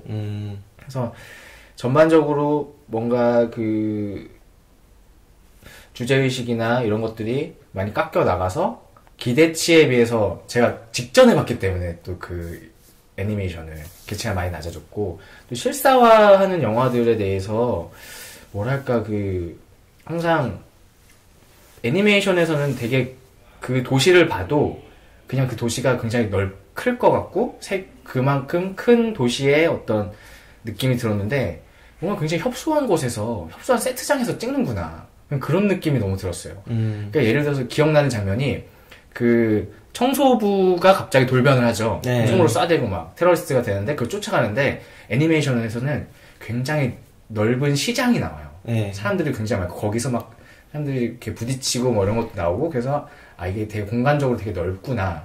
그리고 사람도 굉장히 많은 곳이구나. 그런 거 느껴졌는데 여기서는 굉장히 짧게 나오죠. 그죠. 사람도 몇 명 안 나오고. 그러니까 그런 부분들이 뭐 돈을 더 쓰면 좀 아껴서 거기다 그런 데 좀 투자를 하면 되지 않았을까. 전반적으로 그냥 그런 느낌이 많이 들어서 저는 보마를 드리고 싶습니다. 네.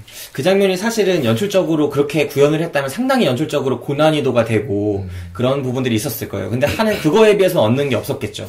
감독은 사실 경력이 그렇게 길지도 않고 그 사람들 다 동원하고 세트하고 도시 차단하고 하는데 드는 자본을 생각하면은 어마어마하게 퍼부어야 하는데 그걸 통해서 얻는 거는 그냥 비주얼적인 측면밖에 없지 않나라는 생각에 제작진에서 그걸 포기한 것 같은데 사실 그 부분은 조금은 아쉬움이 남죠. 그러니까 저는 그 부분을 포기하면 안 된다고 생각해요. 그 정도 그 장면이 왜냐면은 일단 원작에서 보여준 세계관을 이 지금 관객들이 많이 만족을 못한 이유가 너무나 그 위체나 이제 SF물로서 이제 근미래를 그리고 있는 근미래는 아니지만 이제 먼 미래 이제 상상력으로 만들어낸 세상을 그려내고 있잖아요.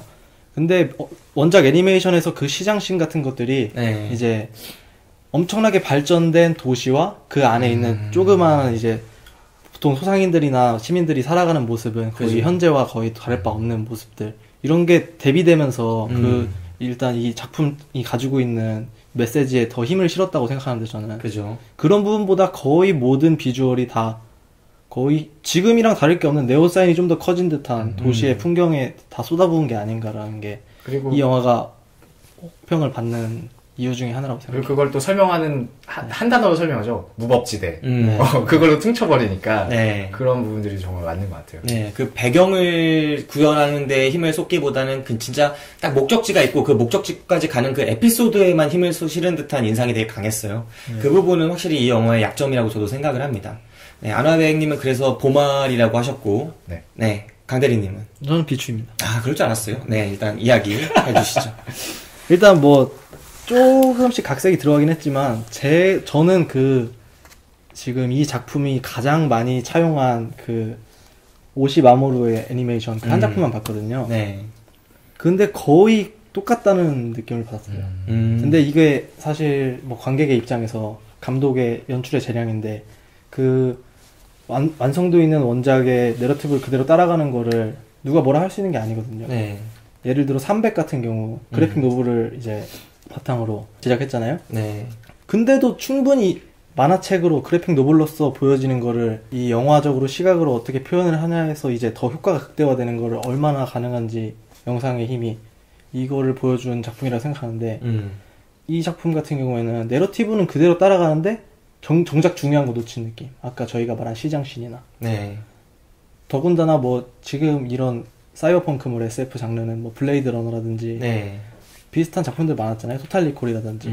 저는 이런 부분에서 이제 사람들이 쾌감을 느끼는, 관객들의 쾌감을 주려면은, 특히 이 감독 같은 경우는 이제 김 기사님도 동의하듯이, 앞으로 이제 전개되는 이 시리즈물의 이제 시발점으로 이제 만든 거라고 생각하시면 되잖아요. 네. 시옷자가 강했어, 방금. 이 친구 마음에 안 들어서 일부러 이런 용어를 근데 썼던 것 이제, 그런 시각적 쾌감을 주려면은, 일단 그런, 처음에 토탈 리콜이나 뭐, 블레이드 러너 같이 이 시대가 정말 믿기지가 않는 완전 다른 세상이야. 이렇게 보여줬어야 된다는 거죠. 그 정도까지는 안 해도 거의 비슷한 세상이어도 약간 진보된 기술 때문에 있는 문화적 차이라던가 아니면은 뭐 그런 문명적으로 이제 다른 듯한 느낌 그런 이질적인 느낌이 되게 신선하게 다가와야 이제 시각적인 충격을 받으면 저는 특히나 이런 부분에 대해서 제5원소라는 영화를 봤을 때 어릴 때 받았던 충격을 잊을 수가 없거든요. 지금 루퍼트 감독이 이 영화를 실사하면서 이렇게 많은 돈을 막 쏟아 부어가지고 이제 이 도시에 막 이런 기모노 입은 여자들 크게 나오는 거 가지고 이제 시각화를 했는데 릭배송 봐라 이거죠. 네. 그 부분이 너무 아쉽다는 거죠. 네. 어느 정도는 동의하는 부분이 있어요. 그리고 어느 정도는 또 동의하지 못하는 부분이 있는데 일단 말씀드리자면 저는 이 영화 추천입니다.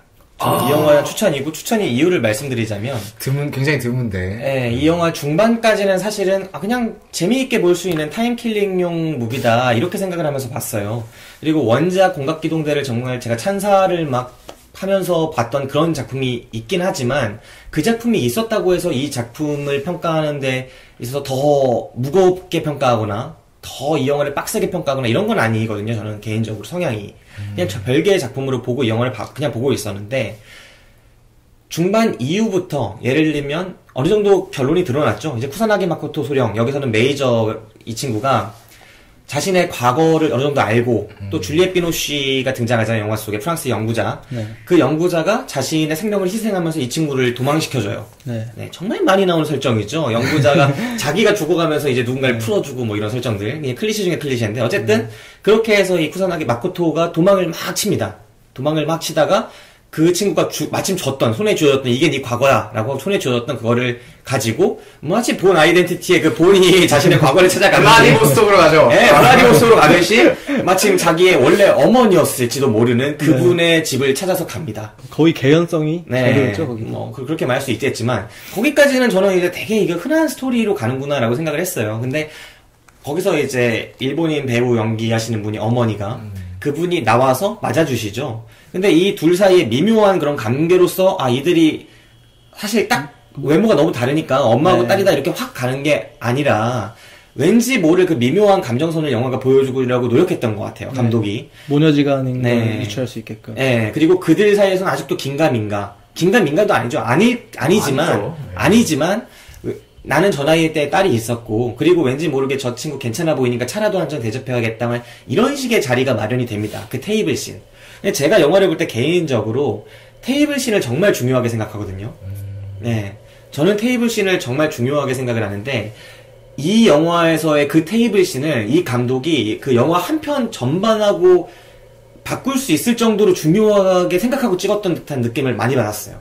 그 테이블의 위치며 그 두 사람의 대화며 그때의 분위기며 그러니까 어떤 느낌을 받았냐면 아까 그 시장씬이나 그 거리씬이나 액션씬 같은 건 한 번에 치고 지나갔을 수도 있겠다라는 생각이 드는 반면에 이 테이블씬을 저는 보면서 이거 30번도 찍었을 수 있겠다. 이거 되게 많이 찍었을 수도 있겠다. 이런 생각을 하면서 저는 이 영화를 봤거든요. 예를 들면은 그 내일을 위한 시간이라는 다르데엔 형제의 영화 있었잖아요. 거기서 그 여자분이 그 여자 이름 뭐였죠? 유명한 여자 배우? 프랑스 배우 있잖아요.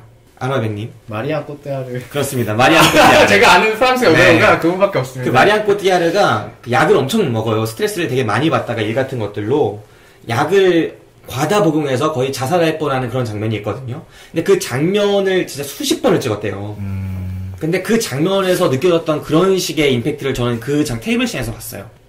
모르죠. 영상으로 그냥 한 번에 지나가는 거지만 하지만 그냥 저는 왠지 모를 느낌에 이 테이블 씬은 정말 공들인 테이블 씬이고 이 감정을 통해서 이 드라마가 상당히 그때까지 빈약하다고 느꼈음에도 그 장면을 통해서 이 감성적인 배우들의 그 연기만으로도 상당히 충만감을 얻는 듯한 느낌을 가지면서 봤습니다.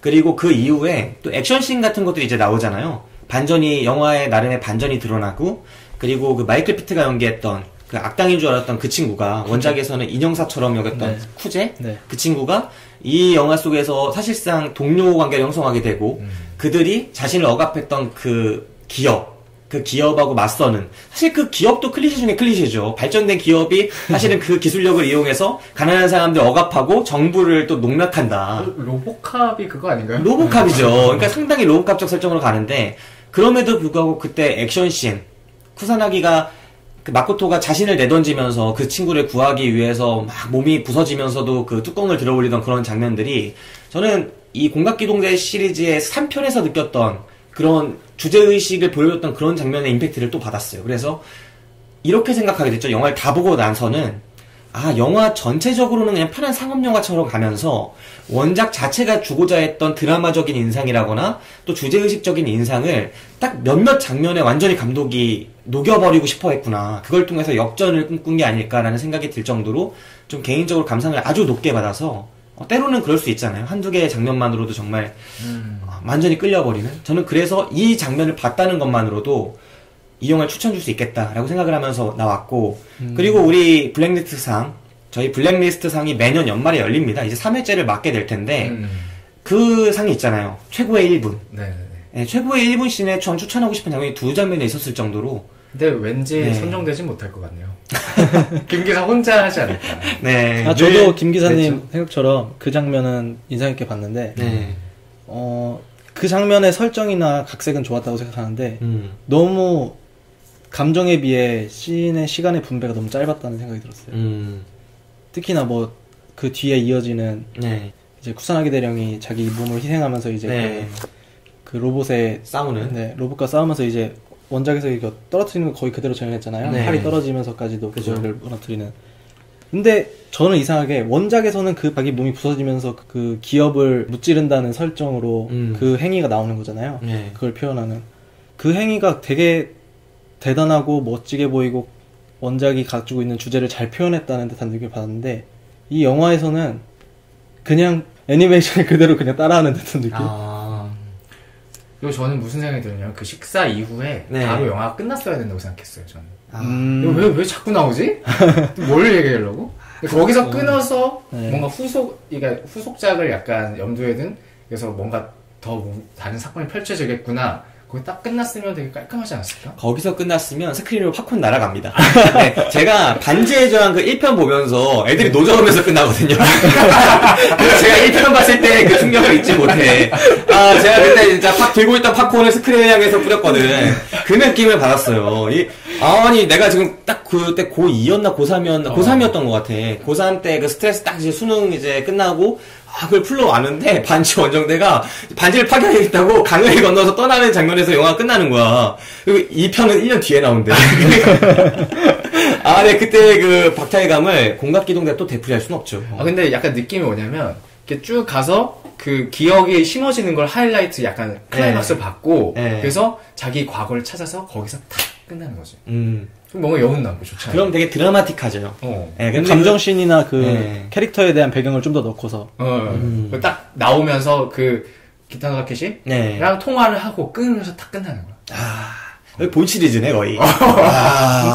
네, 복복 맞은 분들은 많이 이런 생각을 하시는데, 본 시리즈 엔딩이 약간 이렇게 여운을 되게 강렬하게 줌으로써 맞아요. 진짜 임팩트를 관객들에게 주는 식의 엔딩을 선택하지 않았습니까? OST가 한몫했죠. 네, 근데 그 할리우드는 이런 방식을 웬만하면 잘 선택을 안 하려고 하죠, 사실은. 그렇기 때문에 폴 그린그래스라고 검증된 감독이 온 그 시리즈와, 그리고 수많은 이 헐리우드 자본이 형성된 상태에서 신인급 감독을 꽂아넣는 이런 시리즈의 차이가 그런 데서 나오지 않나 생각해요. 그런 엔딩을 선택할 수 있는 여력이 없었을 것이다. 그래서 저는 이 루퍼트를 좀 이해하는 입장에서 우리 친구 루퍼트가 많은 어려움 속에서 나였어도 이런 데서 힘들었을 것이고 거기에 힘을 줬구나. 네, 거기에 다른 힘을 거다 줬구나. 내주고. 네, 그리고 그 힘의 임팩트를 많이 받았다. 제가 부산행을 보면서도 그런 얘기를 많이 드리지 않았습니까? 부산행 이 이야기를 하면서도 부산행? 네, 연상호 감독이 내줄 건 내주고 취할 건 취했다. 이 영화에서 루퍼트도 저는 그런 자본과의 접점에 있는 작가적인 느낌을 받았어요. 그래서 저는 이 친구를 앞으로 응원할 겁니다. 니들이 뭐라고 하든 저는 추천입니다. 자, 일단 추천 비추천 시간까지 일단 얘기를 해봤고요. 사실 우리 블랙리스트 방송에 점점 더 이제 중심되는 그 코너로 자리 잡고 있는 키워드 코너입니다. 그랬어요? 네, 그랬어요. 키워드 코너로 가기 전에 하나만 더 좀 여쭤봐도 될까요? 네, 또 까보세요. 아니, 까는 건 아니고, 이거는 저조차도 이 영화 보면서 되게 이거를 까야 되나 말아야 되나 이런 생각이 드는 그런 까도 부분. 되는지 허락을 만든 것 같은데 지금? 아니에요. 네. 그러니까 번역을 하는 데 있어서 네. 이제 소령을 메이저라고 하고 그리고 또 그 안에서 이제 일본 배우 기타노 다케시 굉장히 유명하잖아요. 네. 이분은 나이가 드셔서 그런지 영어를 안 써요. 그죠, 일본어 쓰시죠. 네. 근데 서로가 이제 그냥 말을 알아듣는다는 그런 설정? 네. 이런 부분에 대해 어떻게 생각하세요? 일단 그 두 번째, 그 일본어를 하는데 말을 알아듣는다. 이거는 저는 아주 자연스럽게 받아들였어요. 나도. 제 꿈입니다. 저는 구글이 더 힘을 내야 된다고 생각해요. 저 매일같이 스트레스 받거든요. 여기서 영어 때문에. 이 기관, 이 오션폴리텍 이 기관에서 영어 맨날 수업이 몇 개야. 영어 수업만 4개 막 이렇게 되지 않습니까? 맨날 토익 하라고 막 갈구고. 근데 저는 구글이 이게 시기가 몇 년, 2030년 아닙니까? 그럼 저는 이게 한 2020년쯤에 개발이 됐다라고 봐요. 이 그리고 동시 저도 통번역기. 우리 그 설국열차의 그 통역기. 네. 그거 되게 이상했거든요. 그죠. 차라리 그걸 버리고 그냥 네. 한국말 하고 영어 하고 이렇게 했으면 난 더 훨씬 낫을 거라고 생각해. 다짜고짜는 쑥 네. 들어가는 거지. 그러니까 그 정도 의체를 그 정도로 개발할 수 있었던 시대면 네. 그냥 뭔가 이렇게 심어서 통역이 바로 되는 네. 그런 게 있지 않았을까. 저도 그렇게 생각합니다. 그래서 뭐 옛날 영화들, SF 공상과학 영화들 보면은 막 때가 2005년, 2006년 이런 영화도 많아요. 그렇죠. 그때 막 자동차 날아다니고 그러면 근데 지금도 DJ 쓰고 이래. 아까 전에 제가 말했던 네. 제 오원소 같은 경우도 그죠. 그런 거 생각을 해보면, 저는 이 구글한테 좀 희망을 걸고 있어. 그런 건 되게 자연스럽게 받아들였다라고 말씀드릴 수 있고요. 그리고 첫 번째 질문. 메이저. 네, 메이저 같은 경우에는, 저는 이게 사실 화이트워싱보다 더 문제라고 생각해요. 네. 오히려 화이트워싱 그 배우는 어쩔 수 없잖아. 이미 잡은 넘어가고 한 건 넘어가는데. 근데 원작의 그 이름과 캐릭터 자체를 바꿔버리는 것. 예, 그러니까 다른 건 차용하면서 그 이름이나 고유명사들을 바꿔버리는 거는 좀 원작 팬들에 대한 예우가 아닐 수도 있지 않을까? 뭐는 예우고 뭐는 예우가 아니고 이건 너무 개인적인 잣대 아니에요? 배우를 캐스팅할 때 그 백인을 캐스팅하는 건 저는 있을 수 있다고 보는데 충분히 그 고유명사를 쓴다고 해도 피해가 크다고는 생각할 수 없거든요. 저는 그렇다고 보거든요. 그러니까 쿠사나기 소령 이렇게 해도 된다고 생각해요. 그리고 그 메이저라는 이름이 아무래도 영미권에 친숙해서 일지는 모르겠지만 글쎄요, 그 공각기동대 팬들을 비롯해서 그 고유명사로 충분히 받아줄 수 있지 않을까요? SF의 그런 좀 느낌을 더 살려줄 수 있지 않을까요? 아니, 저는 메이저는 그냥 영어로 소령이라는 뜻이니까 당연히 나오는 게 맞는데 네. 이제 한국어 번역을 왜 메이저라고 해서 나오는지 그게 참 이해가 안 됐어요. 메이저라고 하니까 그런 거 아니에요? 아니 메이저는 소령으로 번역을 해서 알려줘야죠. 그러니까 원작을 좀 안 보신 분이 번역을. 저는 또 번역하니까 기억이 나는 게 영화가 딱 끝나자마자 암전되자마자 번역 땡땡 치킨런 이렇게 나오는 거예요. 진짜. 마치 이 영화의 가장 중요한 것이 번역이라는 느낌을 받은 거예요. 그래서 이게 왜 여기 보통 이제 영화 끝날 때 번역이 나오긴 하는데 가로 맨 밑에 정중앙에 암전되자마자 흰 글씨로 번역 치킨런. 네, 저 그거 되게 별로였어요. 그러니까. 영화 꺼지고 실제로 그것 때문에 막 실소가 터져나오고 그러거든요. 네. 저희 있던 극장에선 그랬는데 저도 그랬어요. 그게 영화의 감상을 상당히 깨뜨려요. 이 영화 같은 경우는 여운이 상당히 강한 류에 속하는 영화인데 그러니까 그 엔딩의 액션이라거나 이런 게 되게 강해서 그 느낌을 음악이 나가는 동안 쭉 가져갈 수 있는 영화인데 그게 전혀 분위기랑 안 맞는 자막이 딱 떠버리고 그리고 예를 들어서 김성호 이렇게 됐으면 뭐 김성호 뭐 안태호 이렇게 써있으면 됐어. 근데 치킨런이야. 그게 더 웃겨. 그게 건방진 거지. 그리고 그런 왠지 치킨런 하면은 우리가 뒤도 안 돌아보고 그냥 앞으로만 가는 그런 느낌 아닙니까? 이것도 초벌 번역 같은 느낌이 드는 거야. 왠지 신뢰도도 떨어지고 너무 급하게 수정 배포해야 될 것 같고. 네, 인터넷으로 누가 막 대충 만든 것 같은 마냥. 보통 뭐 이제 팬층이 이제 만드는 그런 듯한. 네. 그래서 그런 부분은 사실은 좀 아쉬웠어요. 네. 옛날에는 이미도 요즘에는 뭐 황석기 씨를 비롯해서 많은 번역가들이 활동하고 있는데 이 치킨런은 좀 심하다. 좀 안 클 것 같다. 이런 생각을 해보게 됐습니다. 네. 자, 키워드 토크 갑시다. 네. 안화배님. 저는 고민을 많이 했어요. 그래서 이건 뭐 어떤 키워드가 딱 떠올라서 한 건 아니고 가장 인상 깊었던 부분을 생각을 하고 그 다음에 키워드를 떠올려 봤는데 그냥 제가 정한 뭐 동질감, 뭐 연대감, 동지의식.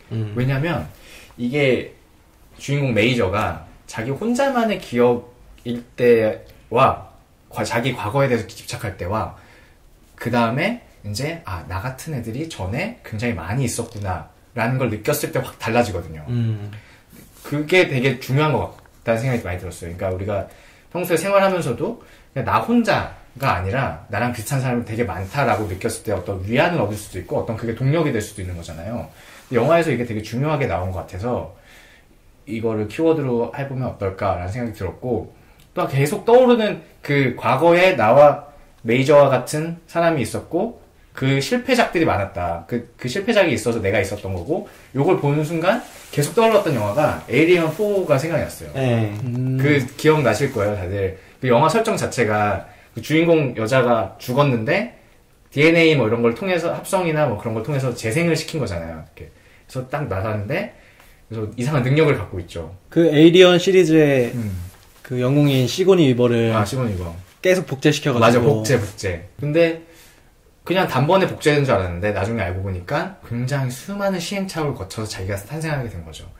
그리고 지나가다가 보게 되죠. 탈출하다가 자기의 전에 실패작들을 굉장히 흉측한 모습에 고통스러워하는 그거를 막 약간 슬퍼하면서 이렇게 화염방사기로 쏘는 그 장면들 그런 것도 생각이 나고 그래서 뭔가 혼자 인생이 뭐 독고다이다 이렇게 얘기하지만 이제 뭔가 함께하고 뭔가 나랑 같은 사람들이 많구나라는 느꼈을 때는 그게 되게 큰 의미가 되는 것 같아서 한번 뭐 이런 걸 해보면 이런 얘기 해보면 좋지 않을까라고 해서 한번 꼽아봤습니다.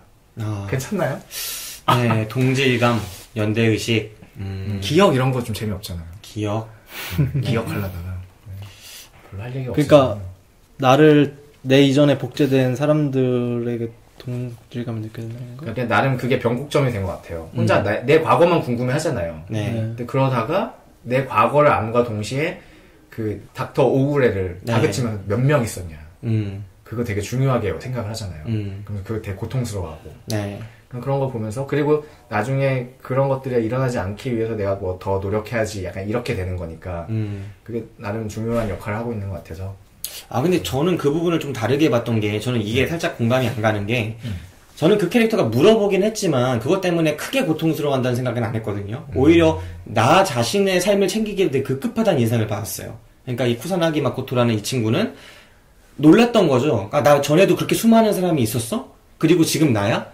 니네가 그렇게 나쁜 놈이구나. 이렇게 많은 사람을 해먹었구나. 라는 생각은 했을지 몰라도 동질감이라기보다는 그걸 알고 나서 떠나서 자기 삶을 찾고 막 자기 때문에 힘들어하고 자기 어머니 보고 자기 친구 그냥 같이 잡혀왔던 친구 생각하고 그런 부분에 있어서 힘들어한 게 아닌가.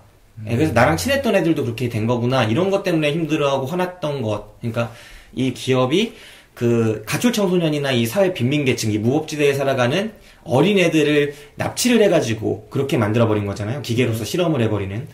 그런 것들이 아주 나쁘다라고 봤던 그런 분노감은 있었어도 그 친구들과 나와의 연대감을 가졌는지는 사실은 공감을 못했어요.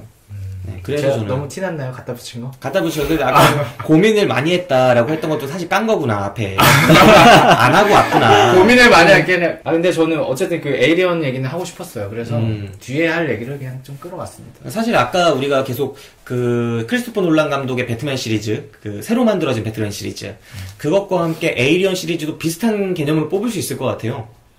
에이리언 시리즈 1편 리들리 스콧이 만들지 않았습니까? 네. 그리고 2편이 제임스 카메론. 네. 아, 그렇죠. 3편이 데이빗 핀처. 네. 그리고 4편이 장피에르 주네일 거예요. 맞아요. 그러니까 날고기는 감독들이 1, 2, 3, 4편을 찍었던 몇 안 되는 대형 블록버스터 시리즈입니다. 네, 그렇죠. 네. 곧 개봉하죠 또. 아, 그렇죠. 기대하고 있습니다. 네. 돌고 돌아 본인에게.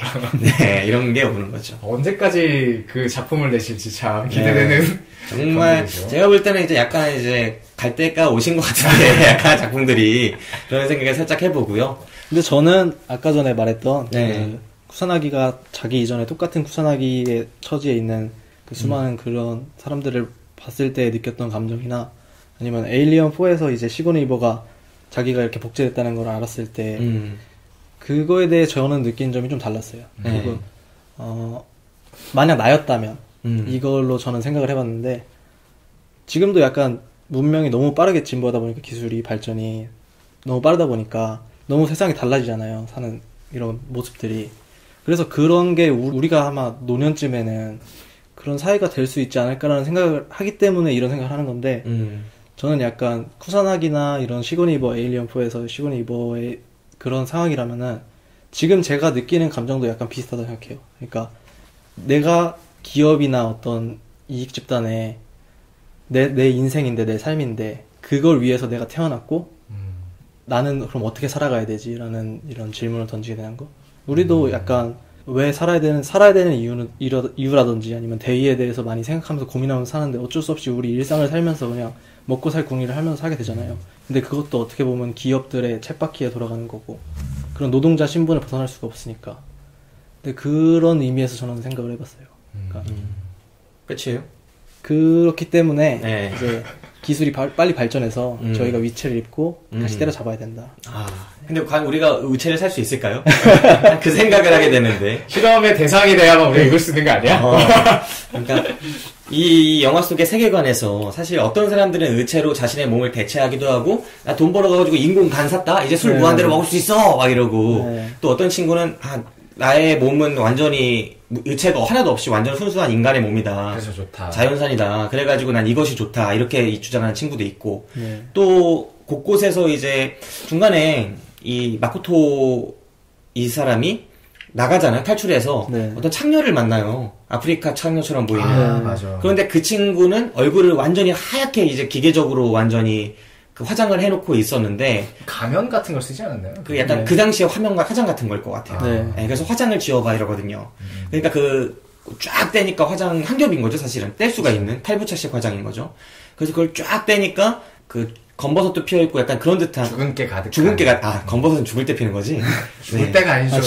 노인분들이 이렇게 피부가 노화되다 보니까 제가 오늘 망언을 많이 합니다, 여러분. 이게 어휘력이 부족해서. 색소가. 예. 그 검버섯이 많이 그 죽은 개가 많이 킨 그 아프리카 그 여자애를 보면서 되게 뭐 예쁘다는 식의, 그리고 그걸 보고 싶다는 식의 말을 해요. 그러니까 왜냐면 자신은 의체니까. 근데 반면에 그 여자는 말을 많이 하지만 이런 느낌이거든요. 나는 내가 돈 벌어서 네 의체를 사고 싶다라는 느낌을 보여주고 싶었던 것 같아요. 감독이, 그러니까 저는 이 루퍼트 감독한테 계속 느꼈던 게 이런 식의 연출들을 많이 봤거든요. 한순간 한순간 드라마가 나오는데 거기에 엄청 집중하고 공을 들이는 듯한 느낌을 많이 받았어요. 거기서 두 사람이, 그러니까 스칼렛 요한슨이 찾아가서 그 여자를 보면서 그 얼굴을 진짜 한번 제대로 보여줘라고 하면서 그 얼굴을 바라봤을 때, 그리고 그 친구도 같이 이 사람을 보면서 무슨 말을 건넸는데 정확하게 기억나지 않지만 그 모습에서 서로가 서로의 모습을 갈구하는 듯한 느낌? 그러니까 의체를 가진 사람은 저 자연인을, 그리고 저 자연인은 의체를 가진 사람을. 예. 그 철이 은하철도 999에서 철이가 그 철도를 타고 그 의체를 잇기 위해서 끝까지 가지 않습니까? 종점까지. 네. 예, 그런 만화 영화도 생각이 나고, 또 한편으로는 에디 레드메인이 나왔던 그 데니쉬걸이라는 영화를 보면은 그 속에서 이제 자신이 남자로서 사실은 여성성을 갖고 싶은 거잖아요. 남자지만 여성성을 갖고 싶은 그 사람이 그 창녀를 찾아가서 보였던 그런 행동들에서의 인상을 훨씬 더 깊이 있게 보여줬어요. 근데 사실은 이 영화보다 그 에디 레드메인이 나왔던 그 데니쉬걸이라는 영화가 그 장면이 훨씬 더 중요한 장면이었는데도 불구하고 그 장면을 충분히 살려내지 못한 반면에 내가 이 영화를 보면서 그 영화가 탁 떠올랐거든요. 번뜩. 아, 이걸 보여주고 싶었구나. 이런 느낌을 보여주고 싶어서 그 영화가 그 시간과 그런 훨씬 더 큰 규모로 그 장면을 연출했구나. 그러니까 저는 이 루퍼트 감독이 연출을 상당히 잘한다고 봤어요. 예. 그러니까 액션적인 부분들을 충분히 그냥 기술적으로 평범하게 처리하면서도 자기가 보여주고 싶었던 드라마적인 부분은 정말 심도 깊게 가져가는구나. 이거를 조금만 더 신경 써서 집중적으로 좀 조력을 받는다면, 다른 장면들의 엄호를 좀 받는다면 훨씬 명장면으로 남을 수 있을 법한 연출들을 하는구나라고 느꼈기 때문에 이 영화를 되게 깊이 있게 느꼈달까요? 저는 좀 그러면서 봤습니다. 저도 그 부분에 대한 연출은 참 괜찮게 봤어요. 네. 거기서 더 이제 주제의식에 더 깊게 들어갔어야 되는데 너무 빠른 전개라든지 1편이니까. 네. 그리고 그게 아까 김 기사가 말한 테이블 장면이라든가 네. 그리고 그 여성 두 명이서 이제 서로 바라보는 장면은 원작에도 없었던 장면이고. 그죠. 그렇죠. 예. 네, 이 감독이 의도적으로 넣지 않았나 하는 생각을 한번 해보고요. 저는 이 영화를 보면서 키워드로 뽑은 게 인간 vs 기계, 인간 대 기계, 이런 생각을 좀 많이 해봤어요. 어떻게 보면은 이런 류의 SF 영화에서는 가장 식상한 주제고 공통된 화제일 수도 있는 그런 키워드인데, 어찌됐든 이 영화가 그 원작에서도 갖고 있었던 게 기계와 인간의 그 차이, 혹은 인간성은 어디에서 오는가, 내지는 기계가 인간적인 부분들을 획득했을 때 그것을 과연 기계로만 놔둘 수 있는가, 뭐 이런 주제의식을 갖고 있었던 작품이거든요. 그리고 이번 영화에선 그 주제의식과는 전혀 다른 주제의식을 선택했죠. 오히려 로보캅, 훨씬 더 그것보다 좀 저차원으로 볼 수 있는 로보캅적인 차원, 기계의 인간의 인간 뇌를 이식했을 때 이 사람이 겪는 내적 고뇌, 이런 부분들에 집중한 모습들을 보여줬는데, 아무튼 저는 이 영화를 보면서 어디까지가 인간이고 어디까지가 기계일까? 이 생각을 계속 하게 됐던 것 같아요. 그러니까 중간에 줄리엣 비노시 그 오우레 박사가 있잖아요. 오우레 박사가 계속 고민해요. 내가 이런 실험들을 하고 이런 실험들을 하는 거에 대해서 고민을 하는데, 결국 어느 순간 이 박사가 선택을 한단 말이죠. 어떤 선택이냐? 수많은 이 재물들을 계속 이제까지는 실험용 생쥐처럼 써왔지만 얘네가 인간성을 가지고 있다는 걸 이 박사는 인지하고 있는 상태예요. 그러다가 결국 자신이 애착을 가졌던 마지막 이 친구까지, 마코토까지 약물을 주입해서 살해를 당하게 된다는, 그러니까 처분이 된다는 사실을 알게 됐을 때 그것을 막기 위해서 자신의 안위를 떨쳐놓고서는 이 친구를 탈출시키는 결정을 해주는 거죠. 저는 이런 게 인간의 특성 중에 하나가 아닐까라는 생각을 하는 거예요. 자기의 이익과 배치되는 어떤 이념적인 이상적인 결정을 내릴 수 있다는 것, 그 선택, 이런 것들이 인간을 인간이게 하는 것이 아닐까? 그래서 이 오우레 박사의 그 개인의 캐릭터로 본다면 그 전까지는 결코 해보지 못했던 것들을 계속 고민하고 고뇌하다가 마지막 순간에 하는 그 순간, 저는 이것도 인간의 역할이라고 보고, 또 마코토 그 친구가 자신의 팔이 다 부서지고 의체가 다 망가지면서까지 자신의 동료를 살리기 위해서 그렇게 몸을 내던지는 모습. 그거는 부셔져도 되기 때문이죠. 죄송합니다. 이렇게 공감 능력이 없어서 제가 여기서 무슨 진짜 부귀영화를 내 신체였으면 그렇게 했겠습니까? 저는 자기 신념을 네. 자기 신념을 위해서는 자기를 희생할 수 있는 게 그죠. 인간이 인간다운 그 세속적인 이익과 네. 배치됨에도 불구하고 자기 신념을 네. 지키는 거죠. 그런 모습들을 영화 속에서 계속 보여주더라고요. 근데 이게 그 공각기동대 3편, 극장판 3편을 보신 분들은 아시겠지만 이게 사실은 공각기동대 시리즈 자체가 궁극적으로 보여주고자 했던 주제예요. 그러니까 그 타치코마 친구 있지 않습니까? 그 공각기동대 시리즈에 나오는 기계 하나 있어요. 스타워즈 보신 분들은 R2D2처럼 생각하셔도 될 만한 그런 기계 있는데, 뭐, 거의 뭐, 자동 진공 청소기 같은 게 발전한 형태라고 보시면 되죠. 걔가 좀 똑똑하다. 근데, 그 바토가 걔한테 아마 그 순정류를 한번 주입을 해요. 네. 보통은 걔한테는 그 50대 50 분할류 이런 거, 그 혼합류를 줘야 되는데, 한번 너무 애정이 생기니까, 네. 걔가 순정류 한 모금 먹고 싶다 계속 그러니까, 한 모금 드립니다. 네. 그러니 갑자기 애가 어느 순간, 자아가 좀 더 세게 생겨버리는 거야. 진짜. 그러더니 걔가 결국은 자신을 희생해서 그들 전체를 절멸시키면서 지구를 구하는 결단을 내리는 그런 결말로 향해 가거든요. 그러니까 이런 주제의식을 이 루퍼트 감독이 군데군데 넣으려고 제약된 환경 속에서 노력한 부분이 있지 않나 라는 생각을 일단 하게 돼서 저는 그래서 이 루퍼트 감독한테 그런 걸 느꼈어요. 이게 어떤 커다란 시리즈의 서막이라면 이 사람은 거대한 시리즈의 그 큰 모습을, 축척이 아주 큰 모습을 보고 있는 거다. 그래서 이 사람은 큰 그림을 그리는 중이다. 큰 그림을 그리는 중이다. 물론 자신은 아직 겨우 크레파스 하나 주고 옆에서 모두 형님들이 지켜보고 계시는 중이지만 살짝 감추면서 벗어나지 않게 그리고 있다. 그럼 좀 그리네 하고 형님 한두 명 떠나시겠죠. 그럼 나중에 좀 더 그리고 그 부산행의 연산호 감독처럼 그런 결단하는 중이다라고 봤고요. 그다음 우리 최근에 오사카 가서 그 아나백님이 유니클로에서 커다란 걸 보고 오셨다고. 아, 유니클로는 아니었고요. 유니클로도 아직 그렇게 돼 있겠죠. 유니클로 네네. 말고 저는 이번에 처음 알았어요. GU라는 브랜드가 있다는 거를. 그 유니클로의 밑에 부분. 네, 우리나라에 안 들어왔는데 근데 유니클로보다 제가 느끼기에는 옷은 비슷한데 좀 싸더라고요, 더. 네. 근데 거기 가서 근데 다 골랐어요. 근데 약간 계산대가 좀 이상해요. 근데 우리 ATM기 같은 게 한 6, 7대가 있더라고요. 근데 한국 관광객도 많으니까 한국어도 이렇게 써있는데 뭐 무인 자동 계산대입니다. 그래서 먼저 다른 형님이 계시길래 이거 어떻게 하는 거예요? 물어보니까 밑에 ATM으로 치면은 밑에 공간에 보통 이제 은행에서 뭐 열쇠를 넣고 따는 그 부분에 네. 그 문을 열고 옷을 그냥 집어넣어. 그냥 때려 넣어요. 닫고 그냥 뭘 누르면 목록이 뜨는 거야. 무슨 옷이 있는지. 그리고 그 합계 얼마지 나오고 내가 계산을 하는 거지 바로. 네. 꺼내서 가면 되는 거야. 그러니까 보통은 기계가 그렇게 엉망진창으로 넣은 옷의 가격을 상품명이나 정확하게 딱 잡을 수 없을 것이다라고 우리가 그냥 생각해 왔는데 이제는 그 기술까지 있기 때문에 거의 이제 사람의 손길이 필요 없다라고까지 생각이 될 정도로 기술이 가까이 발전해 있다. 그리고 실제로 거기서도 그 계산대가 사람이 운영하는 계산대는 그 면세를 위해서 저 면세점에 가서 처음 사봤는데 뭐 네. 이것저것 적을 게 많더라고요. 네. 사람이 해야 될 일도 많고 영수증도 여권에 찍어야 되고 그건 사람이 꼭 지금 필요하니까 거기에 있는 3명 말고는 딱 그 한 군데 말고는 그 계산대가 없더라고요. 네. 무인 계산대가 있고. 그래서 아 이게 진짜 금방 현실로 다가오겠구나라는 생각을 좀 했었어요. 네.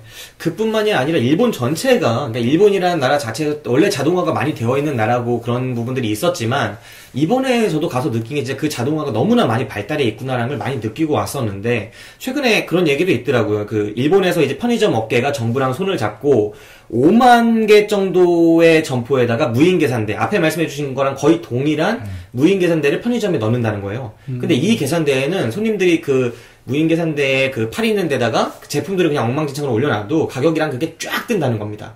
그럼 계산만 하면 되는 그런 식인데 지금 현재 도쿄 같은 경우에 알바 시급이 12,000원 정도 된다고 해요. 12,000원 가까이. 네. 근데 그 시값이 너무 비싸니까 편의점 업계에서 이런 기계들을 많이 환영하고 있다. 이런 얘기가 나오더라고요. 이런 것들을 보면서 아 이제 한순간이구나. 기계가 우리가 생각하는 것보다 훨씬 더 다가와 있구나. 그냥 이세돌만 발리는 게 아니라 이세돌이 발리는 순간 우리도 다 발리는 거야. 그 생각을 제가 왜 이 말씀을 드리느냐. 이 영화 속 세계에서 아까 그 강대리님이 말씀해 주시지 않았습니까? 빈민들의 삶은 나아지지 않았다. 네. 근데 그 빈민들이 사실은 서민이고 국민 대부분일 수도 있겠다라는 생각이 들거든요. 지금의 모습 그대로 간다고 봐야죠. 네. 지금도 양극화가 이렇게 심한데. 그죠. 그러니까 그런 모습들을 총체적으로 봤을 때 어쩌면 그 기업에서 이 마코토를 데려온 자체가 이렇게 이 인간을 개발하려고 하는 자체가 그런 애들 몇 명 있으면 테러 같은 거 사람들 많이 고용할 필요 없이 그냥 처리할 수 있기 때문이잖아요. 로보캅과 동일한 거잖아요, 세계관이.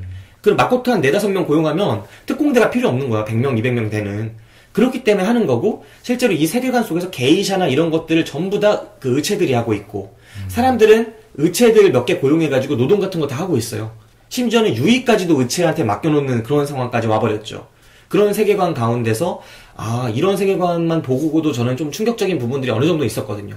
비록 그 주제의식 자체는 그 1995년에 나온 로보캅에 머물고 있을지라도 그럴지라도 89년이었나? 아무튼 되게 오래된 로보캅에 머물고 있을지라도 좀 기계와 인간의 대립을 많이 보여주지 않나. 그리고 사실 우리와도 연관 있지 않습니까? 그 선박이 점점 자동화되고 네. 어떻게 변할지 모르는 거죠. 이미 그리고 예전에는 큰 선박에도 뭐 40-50명씩 타고 많게는 근데 점점점 줄어서 지금은 막 300m, 400m짜리 선박에도 단 18명, 20명 이렇게밖에 안 타니까 앞으로도 점점 그 숫자가 계속 줄지 않을까. 네.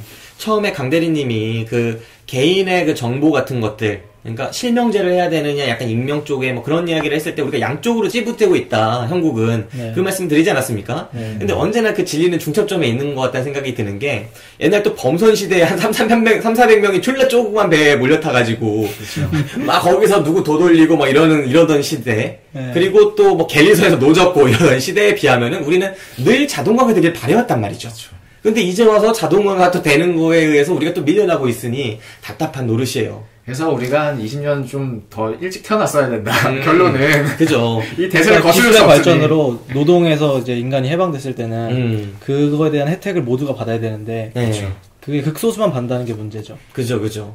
그러니까 어떤 면에서 보면은 그 기계와 그 인간의 대립 그거를 보여줬던 되게 흥미로운 일화 하나가 있는데 사실인지 아닌지는 알 수가 없어요. 근데 영국에 어떤 사람 하나가 있었대요. 그래서 그 사람이 이제 그 광부였는데 어마어마하게 땅을 잘 파는 걸로 유명했어요. 근데 그 당시에 굴삭기의 초기 형태가 개발이 된 거야. 그래서 그 굴삭기 그 개발자가 발명가가 가져와가지고 이 굴삭기 봐라 어마어마하게 니들 인간들보다 훨씬 더 땅을 잘 판다 그런 거죠. 그래서 이 사람들이 말도 안 된다 막 코웃음을 치다가 내기를 하게 된 거예요. 그래서 땅을 가장 잘 판다고 했던 그 사람과 그 굴삭기 하나가 어떤 산 하나를 두고 반대쪽까지 파고 나오기로 내기를 건 거예요. 그래갖고 끝까지 팠는데 결국 사람이 먼저 딱 파고 나온 거예요. 그래서 사람들이 모두 우와 우리가 이겼다 하는데 그 사람이 털썩 쓰러져서 죽었다는 얘기가 있습니다. 이게 되게 유명한 일화예요. 굉장히 허무하네요. 어떤 유명한 미래학자가 자기 책에 썼던 일화인데 그 일화가 되게 상징적인 걸 보여준다고들 많이 학자들이 그러죠. 어떤 거냐? 그 대결을 사람들이 그걸로 보는 거예요. 기계와 인간의 대결에서 육체적인 대결에서 인간이 이겼던 마지막 순간. 이게 그 시합을 기점으로 육체적인 면에서는 기계가 인간을 물리적인 힘에서 능가했다. 그래서 이제 그 지적인 것, 정신적인 것으로 싸움을 벌였는데 사실은 그 지적이고 정신적인 것도 두 가지로 나눌 수가 있는 거예요. 원래는 하나로 봤죠. 우리는 이세돌이 무너지는 순간 두 개로 나눈 겁니다. 그러니까 이세돌의 그런 것들은 사실은 그 계산하고 그런 영역이잖아요. 창의적 사고와는 사실은 그쪽에서는 이제 그런 쪽이다라고 우기지만 사실은 우리가 이걸 알파고가 이기는 순간 이건 창의적인 사고가 아니라 경우의 수가 어마어마하게 많은 연산의 영역이었다라는 걸 알게 됐죠. 그죠. 네, 근데 이쪽도 사실상 패퇴했다고 보는 거죠. 체스는 수십 년 전에 무너졌고, 예. 그렇기 때문에 사실 남은 건 창의적이고 이런 사고뿐인데 그걸 하는 사람이 몇 명뿐이냐 이런 얘기들을 많이 하죠. 근데 이런 세계관 속에서 그걸 우리가 이 미래상을 봤을 때 결국은 우리 모두는 기계랑 정면 승부를 벌이면 완전히 정복되겠구나. 이 영화 속에 그런 기업이 존재한다면 우리가 과연 그 속에서 일자리 찾고 의체 하나 구입을 해가지고 카드 읽어서 그거 가지고 다닐 수 있을까? 그런 생각을 좀 많이 하게 됐다는 점에서는 기계 vs 인간 이런 생각을 하게 됐습니다.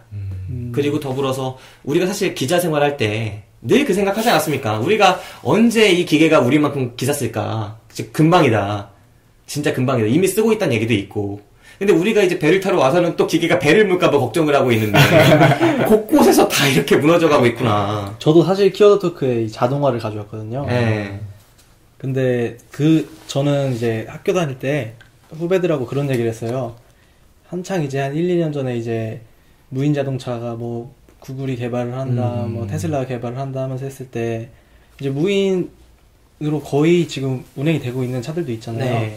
근데 그 와중에 이제 테슬라에서 이제 시험 운행이 아니라 이제 고객이 그 자동 운전을 써도 되는데 네. 회사에선 책임을 안 진다.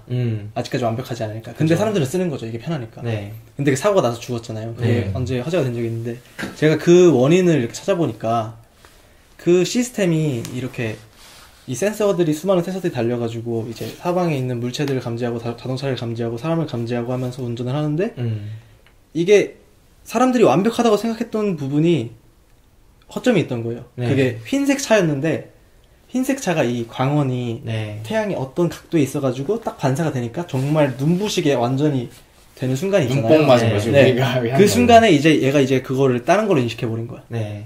그래서 이제 사고가 났다고 하더라고요. 이제 그런 걸 보면서도 제 후배 같은 경우에는 되게 자동화에 찬성하고 이렇게 돼도 되는 세상이다라는 거라고 말을 했는데 저는 반대했어요. 선박 같은 경우도 제가 여기 들어오기 전에 형이 이 과정에 먼저 왔으니까 네. 지금 배 타고 있으니까 그런 얘기를 했었거든요. 근데 저는 그게 말이 안 된다고 생각하는 게 이런 자동화들이 말이 안 된다기보다는 우리가 우려할 만큼 정말 가까이 다가온 건 아니다.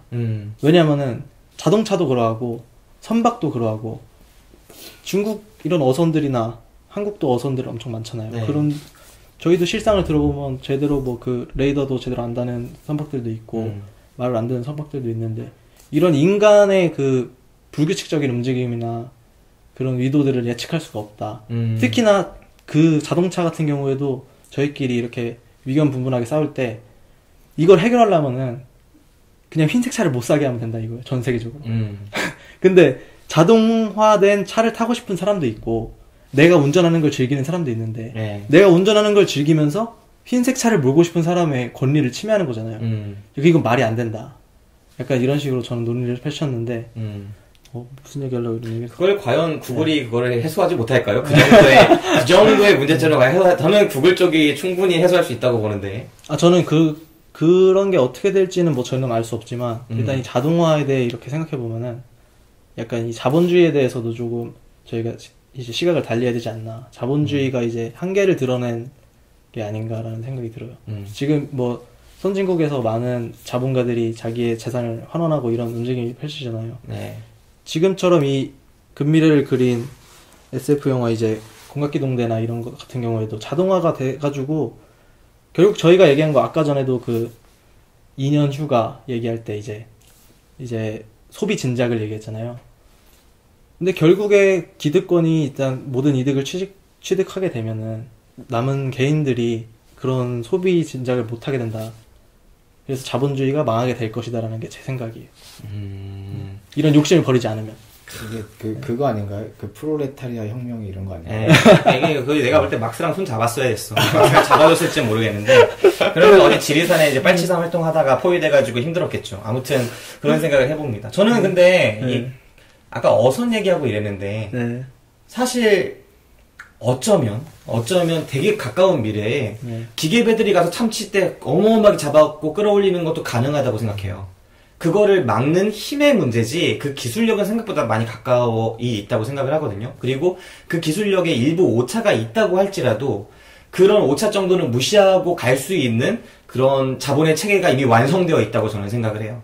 그렇기 때문에 저는 오히려 어떤 규제나 이런 걸 통해서 그 기계를 막고자 하는 힘들이 얼마나 빠르게 그 기술의 발달이나 이런 것보다 더 빠르게 체계화되고 조직화되느냐의 문제지, 과연 그런 사람들의 욕구, 이렇게 그냥 좀 뭐랄까 아름다운 생각 그런 것들만으로 흰 차를 타고 싶은 운전자의 권리 정도는 이미 수도 없이 무시당하고 짓밟히고 있다. 그보다 훨씬 더 가까운 사람들의 살 권리, 뭐 그냥 살아갈 권리, 먹을 권리 이런 것들도 침해당하는 곳이 곳곳에 그 안 보이는 지대에 있는데, 하얀 차를 타고 싶은, 운전하고 싶은 사람들의 권리 정도는 충분히 다른 걸 주면 되지 않을까 하는 생각이 우리가 지금 들기도 흰색 합니다. 와이셔츠를 입고 싶은 권리를 박탈당하는 것과 그죠.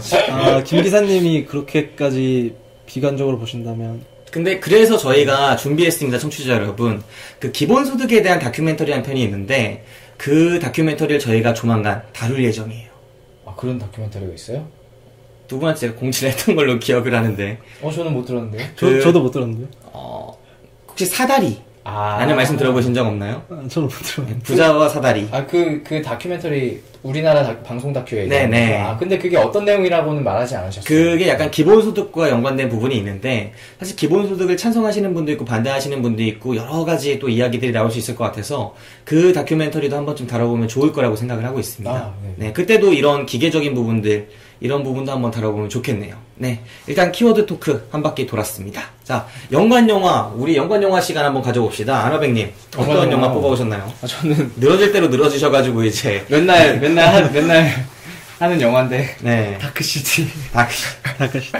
이거 언급만 하고. 도는 데서 도는 것 같아, 이제. 언급만 하고 넘어갈게요. 그리고 네. 영화 말고 SF 소설인데, 네. 그 존 칼리지라는 작가의 노인의 전쟁이라는 SF 영화가 있어요. 네. 이거 왜 가져왔냐면, 영화요? 아니요. 그 소설, SF 소설 3부작인데, 네. 이게 무슨 내용이냐면, 영화 시작이 어떤 노인에 대해서 이야기해요. 계속 어떤 할아버지인데 개장이 뭐 아들 딸 낳고 잘 살아왔고, 근데 와이프가 먼저 갔어. 그래서 자기는 죽을 날만 기다리고 있는데 이제 정부와 계약을 한 거예요. 무슨 계약인지 모르는데 우주여행을 시켜준다. 근데 그 전에 뭐 돈을 내고 어떤 좀 교육을 받고 한 75세 이상이 되면 우주여행을 갈 수 있다. 뭐 이렇게 계속 가는 거예요. 근데 알고 보니까 그 군사용 목적으로 그 사람들의 DNA를 미리 추출해서 그 의체 같은 걸 새로운 진짜 건장한 2m 이상의 그 신체 건장한 몸을 만들어 놓은 거예요. 그 의식을 여기로 옮긴 거야. 근데 그렇게 해서 노인들을 다 데려가서 우주에 개척을 하는 거죠. 뭐 외계인들하고 싸우고. 그 목적은 그 노인들이 지식이 많으니까.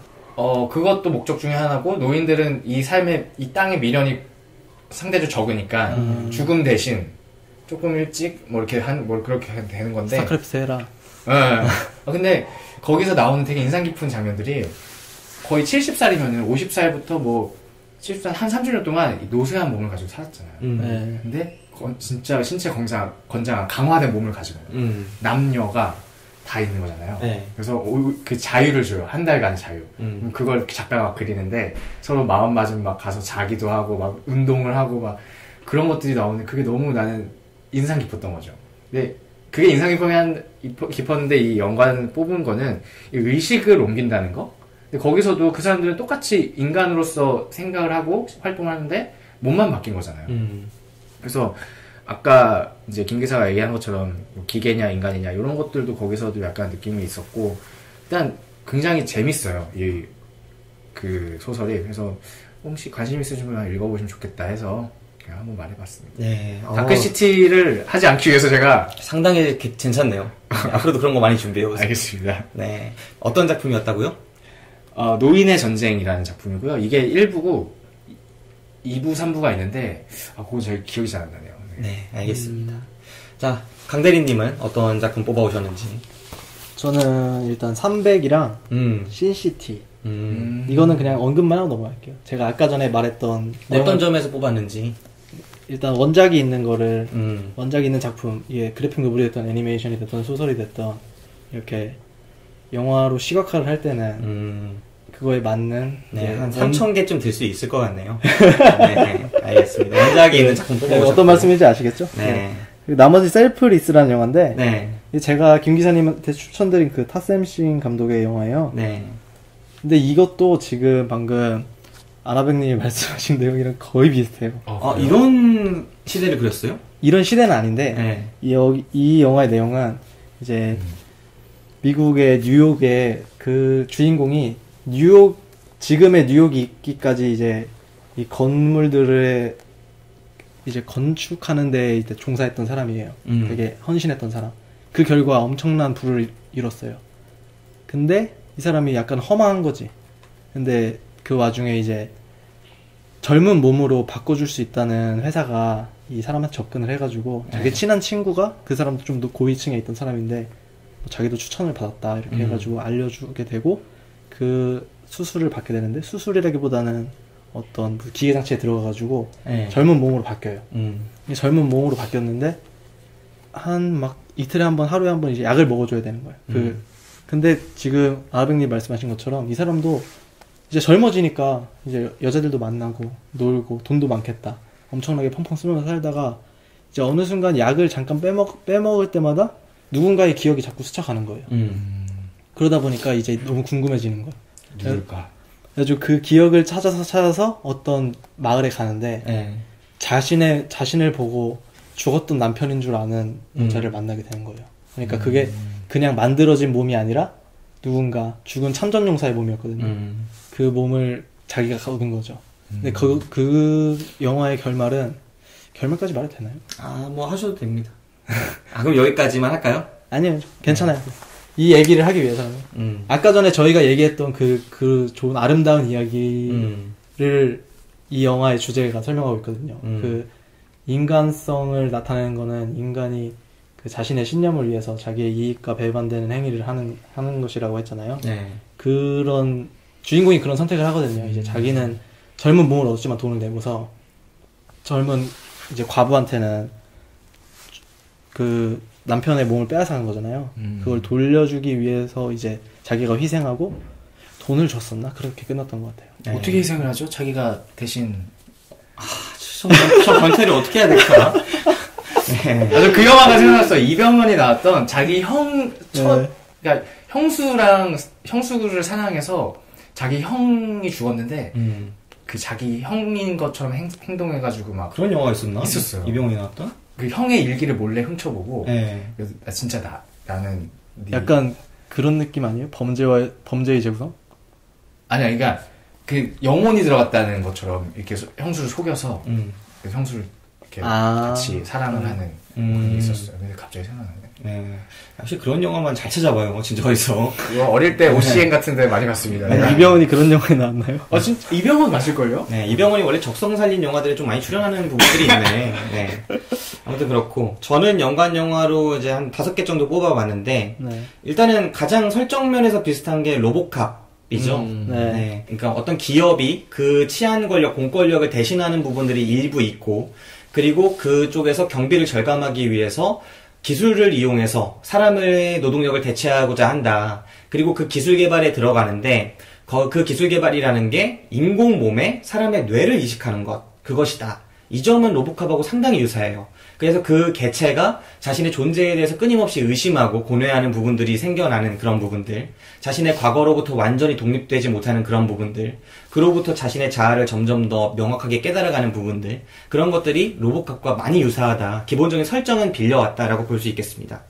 그리고 이 영화를 특별하게 하는 부분은 아까 말씀드렸던 그 공각계동대 원작의 주제의식을 일부 차용해 있던 강렬했던 몇 장면인데 블레이드 러너의 주제와 거의 동일하거든요.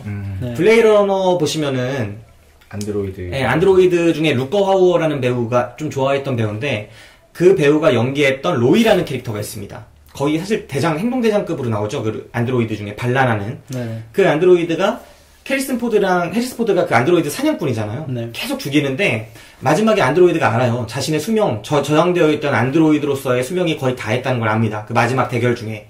그런데 해리스 포드를 거의 위기로 몰아넣어요. 그래서 거의 죽일 뻔하는데 자기의 수명이 다 해가는 딱 그 순간에 그 떨어지는 해리스 포드를 딱 잡죠, 손으로. 그리고 그걸 잡은 채로 몇 마디 이야기를 하다가 눈이 딱 풀리면서 정지되는 그 장면이 정말 블레이드 러너의 정말 뛰어난 명장면이거든요. 네. 그 친구가 죽어가면서 그러잖아요. 뭐 자기가 해리슨 포드 같은 경우에는 이 친구를 계속 너는 기계일 뿐이야 이러면서 계속 쫓아서 괴롭히는 건데 자기는 자신이 기계로서 태어났지만 인간하고 동일한 특성을 확보했기 때문에 나는 이렇게 죽어서는 안 되는 존재다. 난 이렇게 사용되어서는 안 되는 존재다. 쓰고 폐기되는 존재가 아니다. 라고 주장하면서 반란을 일으켰던 그 안드로이드의 수장으로서 자기는 그런 얘기를 하는 거죠. 나는 저기 어떤 C빔 행성이 폭발하면서 터져나가면서 그 창조되는 수많은 별들을 봤어. 나는 뭐를 봤어. 그래서 나는 어떤 생각을 했어. 이런 모습들을 죽어가면서 얘기를 해요. 그 밑에 이제 자기가 대롱대롱 잡혀있는 해리슨 포드를 보면서. 그러면서 결국은 눈이 쫙 풀리면서 끝나버리는 수명을 다하는 그 모습을 보고 해리슨 포드가 뭔가 느끼거든요. 근데 그런 일종의 인간성에 대한 이야기를 이 영화도 상당히 강렬하게 보여주고 있는 부분이 있어서 그런 부분은 좋았어요. 물론 그 비중이나 이런 것들은 사실은 기대에 못 미친 부분이 있었어도 저 같은 경우에는 그 기대가 낮았기 때문에 어느 정도는 성공했다고 생각합니다. 그리고 앞에 말씀드린 그 데니쉬 거래소의 그런 장면들, 내가 갖지 못한 것을 가지고 있는 그 상대를 바라보면서 느꼈던 그런 모습이라거나 또 허공의 질주라는 영화가 있습니다. 혹시 아시나요? 아니요. 허공의 질주라는 유명한 영화인데 시드니 루멧이라는 명감독이 찍었어요. 근데 그 영화를 보면 제가 정말 좋아하는 테이블 씬이 등장하는 영화예요. 그러니까 미국에 그 학생 운동하던 시절 있잖아요, 옛날에. 그때 이제 베트남전 반대하고 막 이런 반전 운동, 반핵 운동 이런 거 하던 젊은 젊은 이제 남자 여자 대학생이 있었던 거예요. 근데 걔네가 그 핵발전소에 무슨 폭탄 설치해가지고 사제폭탄 설치해가지고 그 평생 쫓기는 몸이 됩니다. 그래가지고 이 결혼을 해서 둘이서 전 미국을 다 떠돌아다니면서 아나백님 그 전 본토를 다 떠돌아다니면서 그 아이를 낳고 키우는데 어디에도 정착할 수가 없죠. 쫓기는 신세니까 몇 년마다 그 신분을 바꾸고 누군가 알아차릴 것 같으면 떠나고 그 지인을 만들지 않고 그렇게 떠나가요. 그런데 아이가 첫째 아들이 재능이 있는 거죠. 어머니가 이제 줄리아드 음대 출신인데 그 엄마가 건반을 그림을 그려놓고 피아노 가르치거든요. 소리가 나면 안 되니까. 근데 그 건반으로 이렇게 막 그거 치는 연습을 엄청 해서 그 이어폰 같은 거 끼고 몇 번 듣기도 하고. 그래서 애가 잘 쳐요. 재능이 있는 거야. 근데 나중에 이제 우여곡절을 겪다가 그 친구를 이제 줄리아드 음대에 보내고 싶은 거야, 엄마가. 자신이 이루지 못한, 자신이 좌절된 그 꿈을 아이한테는 이뤄주고 싶으니까 자신의 아버지를 몰래 만나요. 아버지를. 그러니까 아버지는 이 딸에 대한 그 분노와 또 딸을 사랑하는 마음과 그런 게 막 애착된 그 형태인데 결국 테이블에 같이 앉죠. 그리고 엄마는 자신의 아이를 맡아달라는 요구를 하고 아버지는 이 딸에 대한 분노를 털어놓고 어떻게 고작 만나서 처음 한다는 소리가 수십 년 만에 그런 거냐 하면서 막 얘기를 하다가 또 딸이 일어서려고 하니까 잡고 막 그러면서 서로의 진솔한 감정을 털어놓는 순간적으로 그러다가 오래 있으면 또 아버지가 미행당하는 신세니까 아버지도 이제 가족이니까 그러니까 오래 있지 못하고 다시 떨어져 나가야 하는 그 테이블 씬이 제가 봤던 수많은 테이블 씬 중에 손가락에 꼽히는 명장면이거든요. 저는 그런 느낌을 이 영화에서 받았어요. 그래서 그 테이블 씬이 또 너무 만족스러워서 허공의 질주라는 영화도 소개시켜드리고 그리고 마지막으로 레지던트 이블 네. 수많은 자기가 복제됐다는 사실 수많은 자기가 이용됐던 사실 사실 우리가 영화 속 악덕격 꼽을 때 오스코프사가 빠지지 않거든요. 네. 레지던트 이블의 주인공이 복제됐었나요? 그죠. 계속 복제되죠. 그 영화도 있잖아요. 복제된 거. 그 6번째 날? 아, 주지사님 나왔던. 그죠. 주지사님. 그것도 그런 내용이었죠. 네. 그래서 수많은 자기들이 계속 복제되어가지고 나오고 있다는 걸 레지던트 이블 그 시리즈 속편에 등장을 해요. 아, 제가 특편을 다 안 봐가지고. 네. 그런 모습이 등장하는데 그런 것도 새삼스럽게 느낄 수 있었어요. 그리고 여자 주인공 원탑, 액션 배우, 이게 되게 흔치 않거든요. 네. 꼽아보자면, 밀라 요보비치, 레지던트 이블 시리즈에. 그 다음에. 안젤리나 졸리. 그리고. 시고니 위버가 나왔던 그 뱀파이어 시리즈 영화 뭐죠? 제목이? 언더월드. 예, 언더월드. 시고니 위버는 아니구나, 에어리언. 그리고 언더월드 시리즈에 나왔던 여자 배우. 케이트 베킨세일. 네, 케이트 베킨세일. 네. 그러니까 이게 기껏 꼽아봐야 4명 정도 될 수 있을 것 같거든요. 예.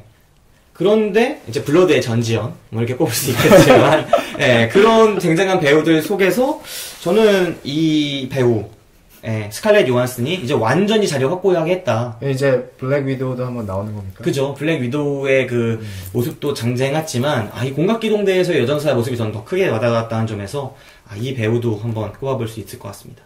네, 이렇게 5개의 연관 영화 뽑아봤습니다. 저 그리고 그 영화 추천했어 아까 이광원 씨. 네. 중독이라는 영화는 2002년도에 개봉했던 이미연 씨가 여주인공이 나오고 줄거리는 아까 제가 말씀드린 그대로입니다. 네, 그런 영화는 찾아봐야겠네요. 꼬박꼬박 찾아봅니다. 이 아나백님이. 네, 다 이게 그림의 영감이 되고 하는 거겠죠. 자, 이제 추천 비추천 시간 가봅시다. 추천 비추천 저희 했잖아요.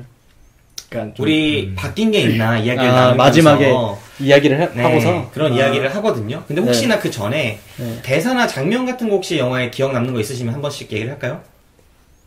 저는 이 약간 그 없으면 전하지 말고. 아니요, 호기심을 자극하는 장면이었다고 생각하는 게 그 애니메이션에서 이렇게 바다에서 다이빙을 잠수를 하다가 올라와서 바토인가요? 그 친구 오잖아. 근데 애니메이션에서 어떻게 하냐면 여자 그 주인공이 거기 이제 배 안으로 들어가서 이렇게 바토가 쳐다보고 있는데 이렇게 뒤에 옷을 내리죠. 그래서 바토가 눈을 피하는 그 장면이 되게 어떻게 보면 약간 관음증적이고 약간 호기심을 자극하는 야하진 않지만 매력 있었어. 매력 있는 장면인데 여기서 그런 장면이 나오는데 약간 별로였어. 너무 망쳤다는. 망쳤지. 그 장면을 나의 소중한 장면을 망쳤지. 그 느낌을 너무 못 살렸어 사실. 그런 뉘앙스도 아니었고 바토가 이렇게 보고 이런 거 피하는 것도 아니었고 그래서 아, 그게 갑자기 생각났어요, 그 장면. 원작의 그 감흥을 좀 깨는, 네, 그럴 수 그 있겠네요. 바토의 그 주인공에 대한 애정이 난 되게 좋았거든요. 네, 그 감정은 진짜, 원작에서의 그 감정은 여성에 대한 그런 것만은 아니거든요. 그래서 원작에서는 바토가 그 쿠사나기의 자기 정체성에 혼란을 일으키는 거를 중간중간 얘기를 잘 들어주고 이런 과정에서 이 쿠사나기가 기계라는 걸 다 알면서도 여성의 몸을 가지고 있기 때문에 딱 거기서 이렇게 눈을 돌리는 거기서 이제 관객도 그렇고 그치. 바토에 왜 이런 행동을 했을까 이런 걸 생각하게 하는 그런 상황인데 되게 영화가 그런 점을 많이 못 캐치했죠. 네, 그렇습니다. 근데 저는 그 장면을 갑자기 떠올리니까 다른 영화가 하나 또 생각나네요. 닥터가 아니구나. 미스 페레그린의 그 있지 않았나요, 뭐 영화? 미스 페레그린의 이상한 집. 이상한 아이들? 이상한 아이들의 이상한 집. 집의 아이들? 미스 페레그린과 이상한 아이들의 집. 이러였던 것 같은데. 이거 방송했던 것 같은데요? 네, 같이 방송했던 것 같은데, 거기 속에서 그 공기를 이제 마음대로 움직이는 그 여자아이 캐릭터가 정말 그 섬에 사실 제가 말씀드리지 않았습니까? 페레그린이 새로 변신하니까 얼마나 그 감시 속에서 살았겠습니까? 그 아이들이. 근데 그 공기를 움직이는 그 아이만큼은 안식처가 있었죠. 자기만 들어갈 수 있는. 네, 바닷속. 바닷속에 딱 침잠해가지고 그 속에서 이제 공기를 불어넣어가지고 그 폐선을 딱 그 숨 쉴 수 있는 공간을 만들어 놓고 거기에서 그 버텼던 거 아닙니까? 그 혼자서 뭐 이것저것 하고. 근데 이번 영화 속에서 쿠사나기 그 캐릭터의 안식처가 여기였겠구나. 예, 물속이었겠구나. 심해였겠구나. 왜냐면 인간은 못 들어가는 곳인데. 그리고 자기가 어딘지 다 알고 있잖아요. 예, 근데 거기를 들어가면 전파 다 끊길 거 아니야. 그러니까. 제가 오늘 전파 수업을 듣는데 무라에서 굉장히 전파가 안 닿는다고. 예, 그런 생각을 해봤습니다. 자, 이제 추천비 추천. 강 대리님도 뭐 대사나 장면 뭐 이런 거 혹시 있으시면? 저는 가장 좋은 대사로 꼽는 거는 그 아까 전에 이미 한번 언급해서 얘기를 안 하려고 했는데 그 나는 새로운 간 사서 이제 술 무한대로 먹을 수 있어. 예. 뭐 이런 게 이 주제의식을 그나마 잘 표현해준 그런 대사가 아니었나. 네. 그런 생각이 자, 이제 추천비 추천 시간 넘어갑시다. 아나백님. 저는 계속 보말. 보말. 예, 아까 말씀 그대로였고. 총평도 그대로고. 네네네. 네. 그렇습니다. 강대리님은요? 저는 아직도 비추입니다. 비추. 네. 네. 총평도 그대로고. 네. 그냥 칭찬할 만한 구석은 있지만 그냥 모르겠어요. 이거 원작 팬의 기대를 꼭 부응해야 되는 건 아니지만 네. 제가 볼 땐 시각화의 장점을 살리지 못했다. 라는 네. 게 제 생각입니다. 제가 설득에 실패했네요, 여러분. 네. 저는 이 영화 추천을 유지하는데요. 일단은 저는 끝내주는 시리즈의 서막일 수 있는 영화를 봤다라는 게 이 영화 추천의 이유 중에 하나고, 그리고 앞에 말씀드린 그런 장점들도 여전했고요. 그리고 이 공각기동대 제가 정말 좋게 봤던 이 애니메이션이 실사화됐다는 자체만으로도 저는 기분 좋은 것도 있었어요. 그리고 이 영화를 보면서 좀 흥미로웠던 점을 추가로 하나 이야기를 하자면, 영화 속의 기술적인 부분 이런 것들은 많이 진보했잖아요. 그런데 인간들이 자신의 욕구를 해소하거나 그런 또 그 자신의 욕구 자체 그런 것들은 진보하지 않은 거예요. 그러니까 인간들의 욕구와 인간들이 그 욕구를 해소하는 방식은 영화 속에서 이제 술집이나 이런 장면들이 나오거든요. 유흥업소라거나 뭐 이런 것들이 전혀 그것에 변화가 없구나. 네, 그것을 보는 순간 어쩌면 기술이라는 거는 인간에게 있어서 옷 같은 걸 수도 있겠다. 인간의 몸은 여전히 똑같고 옷만 점점 더 세련되어지고 있는 걸 수도 있겠다라는 생각을 왠지 모르게 해봤달까요? 좋은 옷을 입고 싶네요. 네, 그렇습니다. 열심히 배 타가지고 네, 한 15년 좀 타고 와서 좋은 옷 입으시기 바랍니다. 예. 네. 자, 그러면은 이 예비 뱃사람들의 팟캐스트 방송 블랙리스트 오늘 방송 여기서 마치도록 하겠습니다. 각자 추가하실 말씀 없으시죠? 제가 추천한 영화 좀 했으면 좋겠네요. 이제. 네, 알겠습니다. 다음에 좀 한번 알아보도록 하고. 네, 저는 되게 전형적인 정치인의 말씀이죠. 예. 네, 확실한 날짜는 바뀌지 않습니다. 저는 지금까지 김기사, 아나백, 강대리였습니다. 네, 블랙리스트와 함께 오늘을 즐거워합시다.